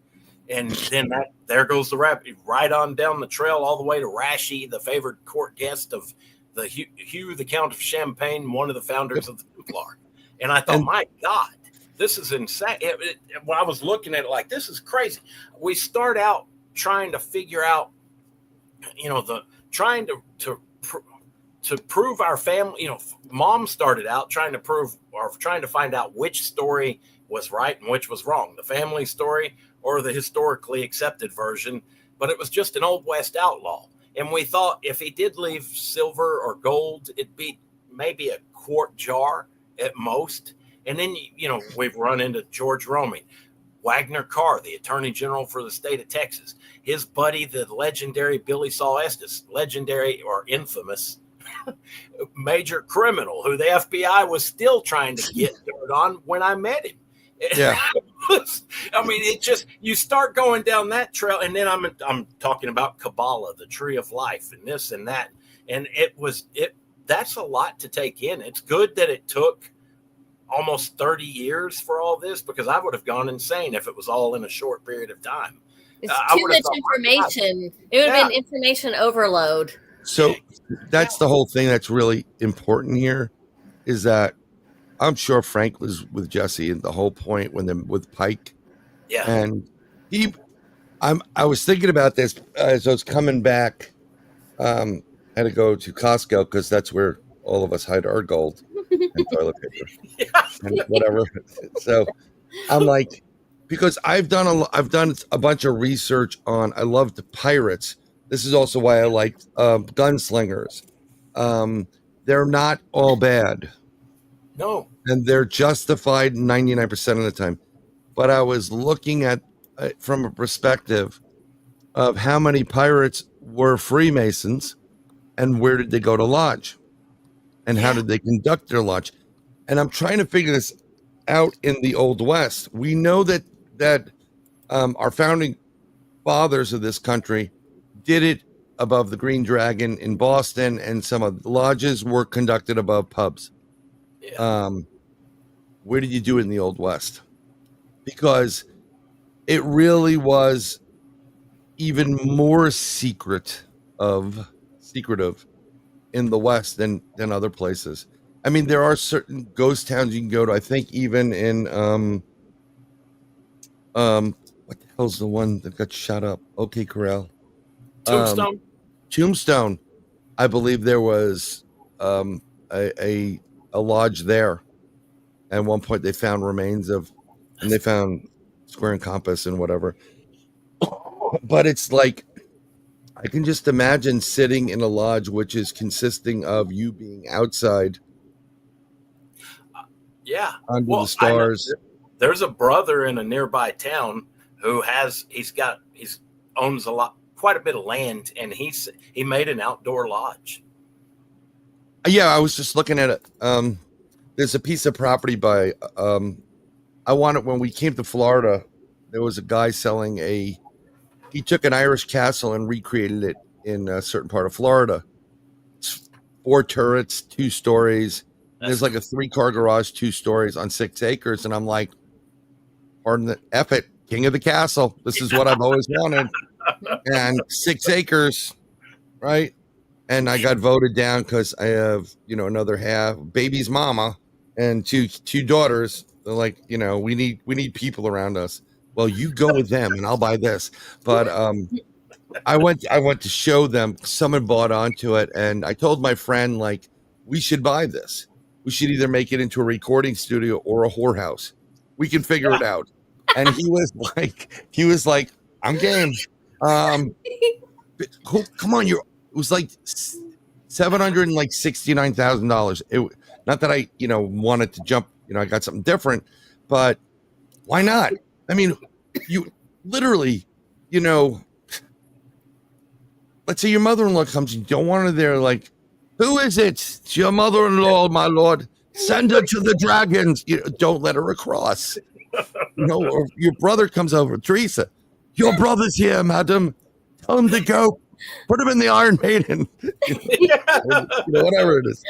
But so that property was bought and expanded upon. But Mark, there is 150 acres with an 1,800-foot airstrip there. Damn. We can fly you in and fly you out for all the shows. Well, we can get Dennis to pilot us all around Sure, the country. we'll get somebody to pilot us, and then we'll pick up Daniel and Teresa, and we'll go looking for this gold, and we'll. Have you ever done? I mean, I know this. I knew this show was going to be like, I got to have you guys back because we're at like 2 hours at this point. Okay. And I don't know. I don't want to kill you. You're probably in Central Time, which is probably pretty good. Because it really isn't 10 o'clock your time. It's like 9 o'clock. For many more hours. So. Yeah. Trust me. Yeah. Hey, Bryan. With this stuff, we could go on. It was on and on and on. So yeah, but that's the whole thing. I mean, I'd love to continue, and I'm limited because I had to do something after the show for the younger one. But I want to have you guys back. I want to talk about. We got a basis of this stuff. I want to get into some of the meat and potatoes, and I want to give everybody in our audience a chance to go and buy the book. It's on Amazon, and it's not expensive either. They're all on Amazon. Do the audiobooks, because most people in this world can't read. I mean, they just don't read anymore. I like, come on. I'm going to ask the same question. It's Jesse James and his grandkids. There they are. Grandpa Jesse, can we go shoot up the liquor store on the way home today? No. I just think this is like finding out, like, this is what people Teresa shot dream about. Say again? Teresa shot me once. I was under the age of 10. It's all about the love. It was a BB gun. I gave him a warning too. So the intent was there. She wanted me dead. Yeah. So she said, take another step. I remember we were out in the front yard. She said, take another step and I'll shoot. And I thought, yeah, right. All I did was barely move my foot. Bam. I do. Right in the chest. Someone just pointed out if I hold my head at this position, it looks like I'm wearing a hat.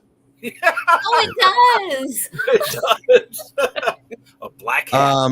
It's just. I thought I saw it was either Billy the Kid's or Jesse's supposed gun went up for auction at one point. And man, I love that kind of history. Yeah, John Lee Hooker did a song. I'm bad like Jesse James. Yeah, I've heard. Oh yeah. One. Talking about holding somebody's head under the water until the bubbles. I actually saw him do it live, by the way. John Lee Hooker. Yeah. If we don't go with Doc Mark Lee Hooker could work. We can do Mark Lee Hooker. You can wear a top hat. Yeah, we give you a top hat and you can go ha ha ha all the time. See, I told you we're not. This show is not one of your, like, when you were writing the book, did you use a pencil?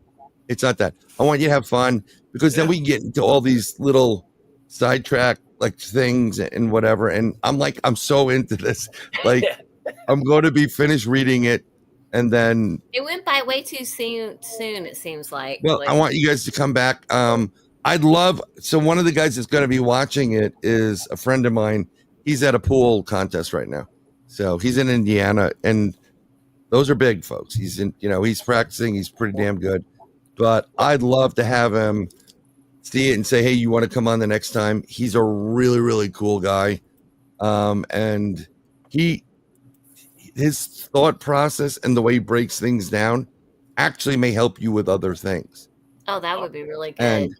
And none of us, the fact that he's actually been contacted, I believe, by the FBI a couple of times saying, hey, can we talk to you about the case?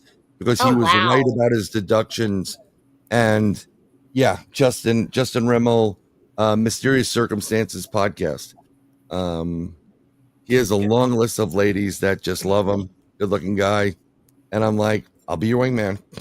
You know, I think you ought to do something like profile the ideas behind each bank robbery. it's simple money. Well, but why were the certain, why was the Chicago and Alton Railroad train robbed in almost on October 8th, 1879, almost like however many years ago, 150. I don't know. I don't do math, but it was a long time ago. Do you think that Jesse or they were being robbed for a specific reason as a vendetta?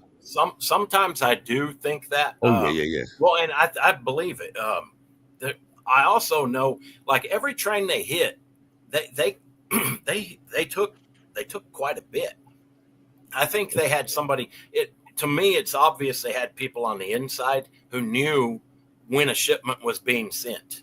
It wasn't just cowboys riding around random and like, hey, let's hit a train, and they hit it. They struck gold. I think they were hitting. I think they had a lot of intel. They based a lot of everything they did. It was like they were still in the Civil War. It reminded me their group in the Civil War. They were damn good at what they did. They killed people. It's war. You're killing the other side. So they were very good at it.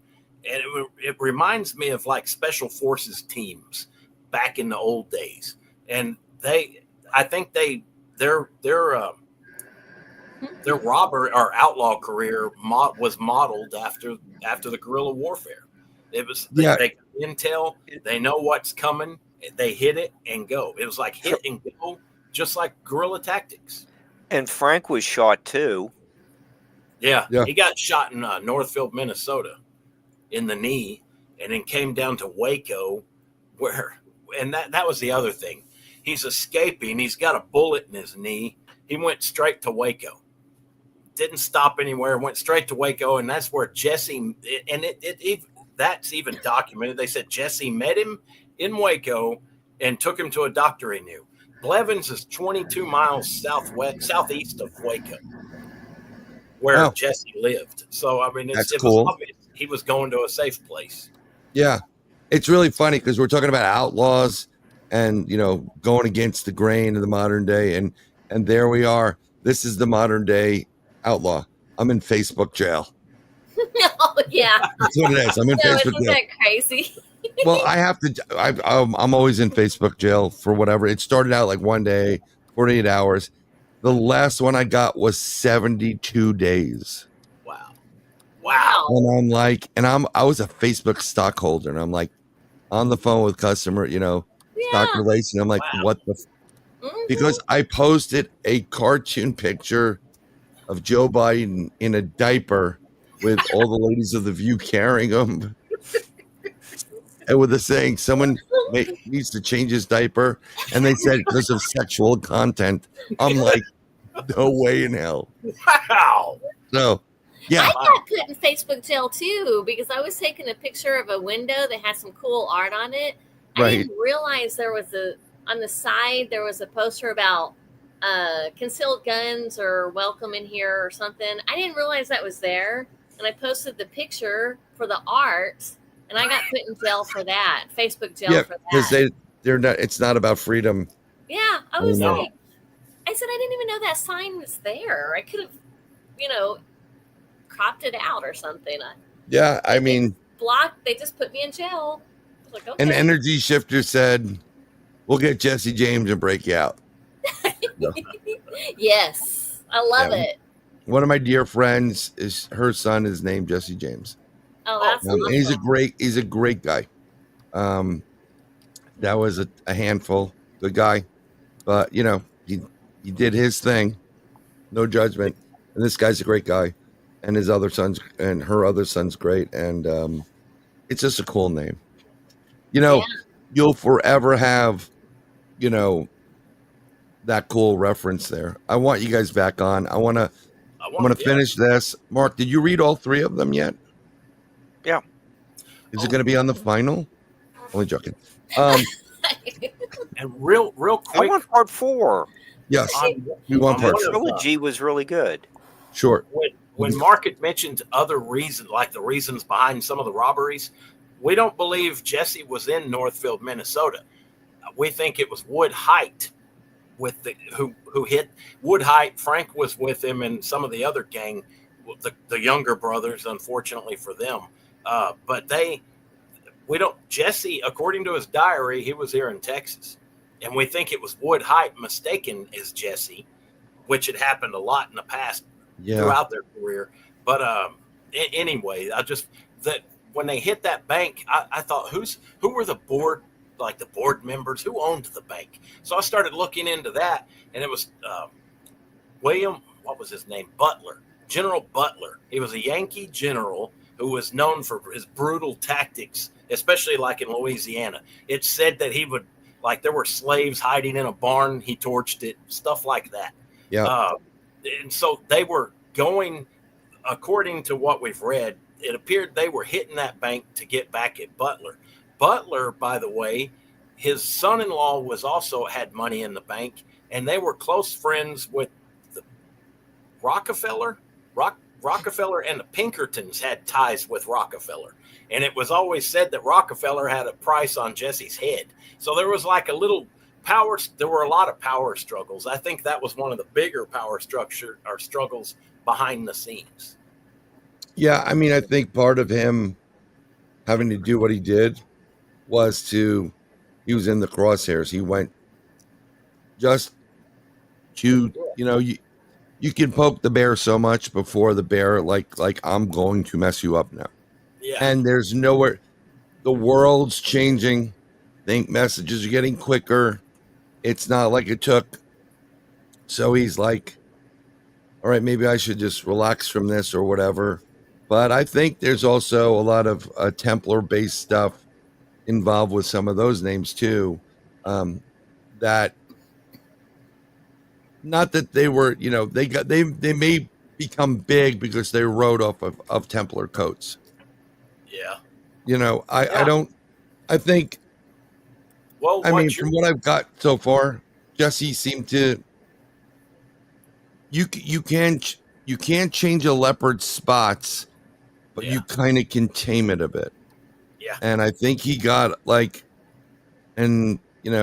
there's a good lady and she treated him right, and like, you know what, I don't want to run anymore. Yeah, his father-in-law was a captain of the Texas Rangers. Thomas Hudson Barron. I bet you that he was also involved in, like, stop running. I don't want to have to kill you, son, and I'm gonna kill you. Yeah. Just, it's almost like that song. I don't know if you remember Lynyrd Skynyrd, Simple Man. Mama told me when I was young. Oh yeah. Beside my own son. You can see you can take some of those lyrics because it's a Southern thing and Dirty South, which gets into the Midwest. And you can hear it saying, like, find yourself a good woman, you'll find love, make some babies, and stay the hell out of jail. Figure out a way to. He probably had enough money all over this country that was probably earmarked for whatever it was Templar wise, and there was probably a plan in place. Yeah. And I think something happened. There's a piece of history, in my opinion, where there's a miscommunication, or it's kind of like waiting for that knight in Indiana Jones. Someone came. There's a missing piece, and I think we're going to get closer and closer to not having the missing piece anymore, and that'll start the chamber, and everything will just, like, oh my God, all the truth will start coming out. That sounds good. He tried to fake his death several years earlier in 1879. They claim one of the gang members rode into. They were in Indian territory, modern day Oklahoma, and George Shepard, one of the gang members, rode into town to collect the reward because he said he killed his fellow gang member Jesse James, shot him in the back of the head while they were riding horses, and a posse wanted a body and proof. They rode out. They couldn't find. There was no body. So Right. his attempt to fake his death then didn't go over well at all. So Yeah. This is called jail. yeah. But it's kind of cool. You know, I was thinking about this when I went to Missouri to present, and being in the state and being in an area where the three witnesses were for the, deciphered the tablets, the Mormon tablets. Oh yeah. Jesse James came through that town, and some other gunslingers. And I mean, I was down in their jail area for the town that was there, the oldest building in the town. Wow. And he very well could have been walking those halls for whatever reason. And I just found this is great. I want you guys back. All right. Thank you again for coming on. I can go on and on and on, but I'm going to get yelled at, and I think people are going to be like, I got to go to sleep. I apologize. I try not to give more than 2 hours at a clip, because even though it's good, people have the attention span of a gnat. My daughter, my youngest, we all have these, right? Cell phones. Yeah. Work of the devil. Oh yes. She's sitting there with a computer that's more powerful than the one that sent rockets and the LEM to the surface of the moon. Yeah. She has internet access. She can watch whatever video she wants. Fish dancing. Boom, boom, boom, boom, right? And she has the nerve to say, I'm bored. And I'm like, listen, sweetheart. When I was growing up, it was me, my younger brother, and my older brother. We were shoved into the back seat of a car. Yeah. We had 5 dogs that kept jumping from the back window to the front of the car and the back of the car.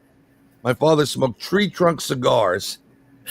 Mother Benson Hedges king size deluxe with the windows this hot open, no seatbelts, and we listened to jazz the whole way. You're bored? Oh my gosh. Yeah. Yeah. Wow. You know what? And this is why, like, with all this, are you smoking your children? I'm like, lady, I'm up to a pack when I was 4. Okay. Back in the day. You know what it was like? Scalpel. Okay. But I love you guys. I really want to seriously hang out for a second. It's like a 3-minute song.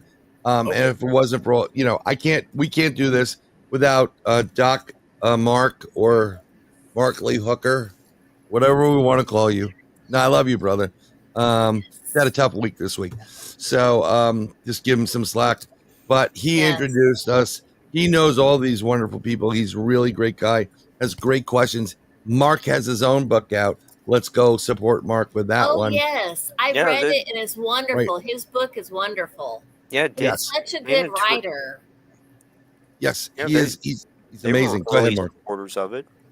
Yeah, and you should throw a little Jesse James in there too, and makes it a little more interesting people instead of it being like for academic, purposes. Like, but Jesse James was in there when the Ice Age came.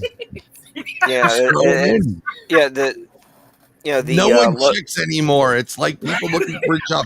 If you're over a certain age, like, what are they going to do? I didn't finish college. I'm like, make it up. You're not going to look. The kids today, the people that are checking your resume, they don't think anything happened before the year 2000. Yeah. They have no idea. That's like, there was a world before 2000. Yeah. We had rap music. It started. Just make it up. Do whatever you want. Throw whatever you want in the book.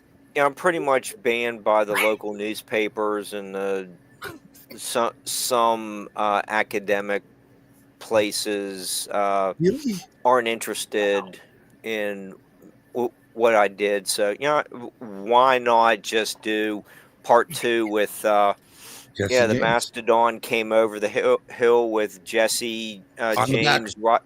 Right. Who cares? Facts don't matter. Yep, that's the truth. And the Mastodon battled the Dimitrodon, and Jesse got shot it. And he reared the Mastodon's head up and shot several of the. Yeah, and bled in sepia tone. Yeah, bled in sepia tone is great. I like that. That is great. So that's that a little extra touch on something, like when you get the drink and they give you that little twist of lime or whatever. That sepia tone blood thing is perfect. Mark, take it from Daniel. He's got a ton of these out. I'm sure Teresa's like, when the hell's my name going on a book? It's there. Yeah, I know it is. It's yeah. Oh, Took a couple of times to get your name on the book. I bet you that involved a frying pan. I bet you that did. I had to pressure her to write it with me. She's well, like, it's really just so you know, Living with Women. If you know the title of this show, it wasn't Daniel and Teresa. It was Teresa and Daniel. So. No, Danny was the one. I mean, he spearheaded this. Actually, no. She did most of the work on that second book, and I'll freely admit that, because the research we both did equally for years. But writing the book, I had collapsed from a thyroid issue. I passed out one morning, and I wasn't myself for like a year. I don't blame you. Weak, constant weakness, all this kind of stuff. Trips to the ER, wondering what the hell was wrong with me before they finally found it. But anyway, she did most of the work on putting the book together. If it hadn't been for her, it would have come out years later. I think Mom would be proud. I'm just going to say it. Thank you. Yeah, that's my our girl. main goal was to try to make her proud. So yeah, but it's a good legacy to pass on to others as well, family wise and whatever. And yeah, no, I know. I hope you're well on the thyroid. I didn't plan it on my bingo card for 10 years from now, but 2.5 years ago, when the New York Rangers lost a perfect hockey game they should have won, I had a freaking widowmaker heart attack. So those are yes. Oh my 100% blocked. And then a couple of weeks back, and I'm like, "Hey, buddy, what's going on?" He goes, "I just had a heart attack," and I thought Mark was joking, but no, he wasn't. Oh, I know. So it's like, I'm like, you know what? I'm done with all the heart attacks. I've had it. I'll pass. We have theater tickets. I don't want another one. Yeah. No. It's weird. So there is a certain factor, on what I just love that you've been doing this, and we're definitely going to have you on part 2, part 3. Maybe Mark, you and I'll dress up like as cowboys. We'll get little belts. We can do that. I thought I did a pretty good job. Look at the background. I thought it was great. God, and they put the Knights Templar on, and no, I appreciate you guys coming on. I hope we really did have a good time. I loved it. Thank you. Anytime you want to come on, it's yours. Seriously, I kid you not. I'm not beholden to anybody except for him, Grumpy. And no, seriously, if you have something coming up or you want to talk about something, just tell me, "Hey, Bryan, you got my number." All right. Bryan, we're thinking about this. Can we have a discussion? I'm like, let's go. Oh, thanks. And I don't necessarily have to do it on Wednesdays. I'd love to have you back on, I'm trying to schedule, but there's a couple other days in the week. Anytime you want us back on, just let us know. Yeah, I want to introduce you to some other people as well, and I'll figure this out through Mark, because Mark is the intermediary. I don't like giving out people's information, so I don't. If you're on Facebook, I can connect you that way. We'll talk later. But everybody that's been in the chat and everybody's been hanging in there, I do appreciate everybody for coming in. All the comments, we kind of went through everything here. Here we go. This is from Culls. Diane Dean is the best Billy. You want a good Billy book, I recommend Buddy James B. Miles, El Bandito Simpatico. Okay, we got that out of the way. And I thank you all for being here and you coming into the show. And if I do this we do this every Wednesday, unless I'm stuck in Missouri again. And I keep getting brought back to Missouri, and there's beautiful people in Missouri. And I'm like, there's a lot of space in between places. Like, I'm going to go get milk. I'll see you in 9 hours. Yes. Yeah. There's a lot of space in it, but there is a prettiness to it. And oh, it's beautiful. Yeah, Cold, but beautiful. Is it colder? We went to visit the James farm. It was during spring break, and I thought it would be warm, and I was wearing shorts, flip-flops.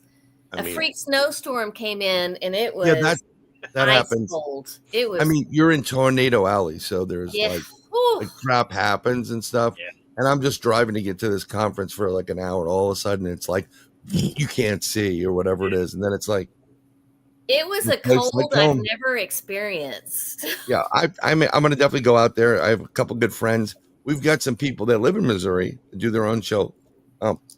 They may want to have you on there, but we have like paranormal people. We also have other people that love to talk to people like yourselves who have been, secret diaries, codes, maps, Mark Eddy. Can't beat it. Nope. So I thank you very much. Mark, are you good? Any more questions or comments? Or I'll save them for part 2. Okay, you'll save them for part 2. I'm getting a copy of Mark's drawing, and I am literally putting it on a shirt. It'll be from the Mark Eddy Hungry Critters share, whatever. And that'll benefit Mark, and we'll just give all the money to Mark. Maybe to see if we can grow a beard on him. Either that or get that beard that attaches to the glasses. You know? I just may have to do that one. And but I don't want to have to go through testosterone injections or anything like that. No, you don't want to do that. You already had a heart attack. They won't let you do it anyhow. But Teresa, Danny, thank you again. Have a blessed week. Thank you so much. We've really appreciated it. Yep. And Mark, blessings to you. I'll probably be talking to you not tomorrow, because tomorrow's a big day, and I got to deal with certain things there. But after tomorrow sometime. And if it was for all you guys being here, I appreciate it. Something about Amish being Amish.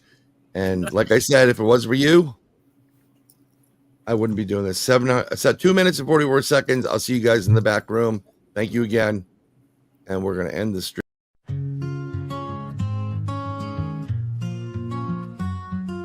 You, it's always been you. God showed me you. I have been searching decades for you. I found you, I lost you. My heart is broken without you. My soul aches for you. I need you, I want you. My days are filled with you. I've seen the future with you. My home is with you. I have felt the future with you. My nights are filled with you. Love is you. True love is you. My happiness is you. Every past life is with you. My dreams are filled with you. Life is meaningless without you. My future is with you. I will fight for you. I will defend you. I will give up my life for you. Whatever it takes for you. Nothing else matters but you. I love you. I love you.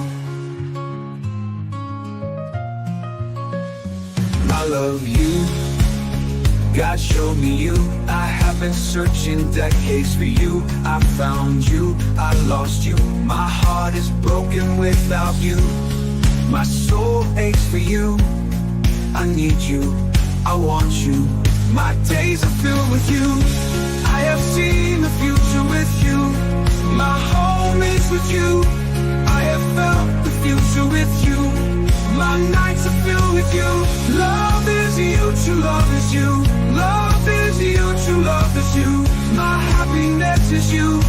Every past life is with you. My dreams are filled with you. Life is meaningless without you. My future is with you. I will fight for you. I will defend you. I would give up my life for you. Whatever it takes for you. Nothing else matters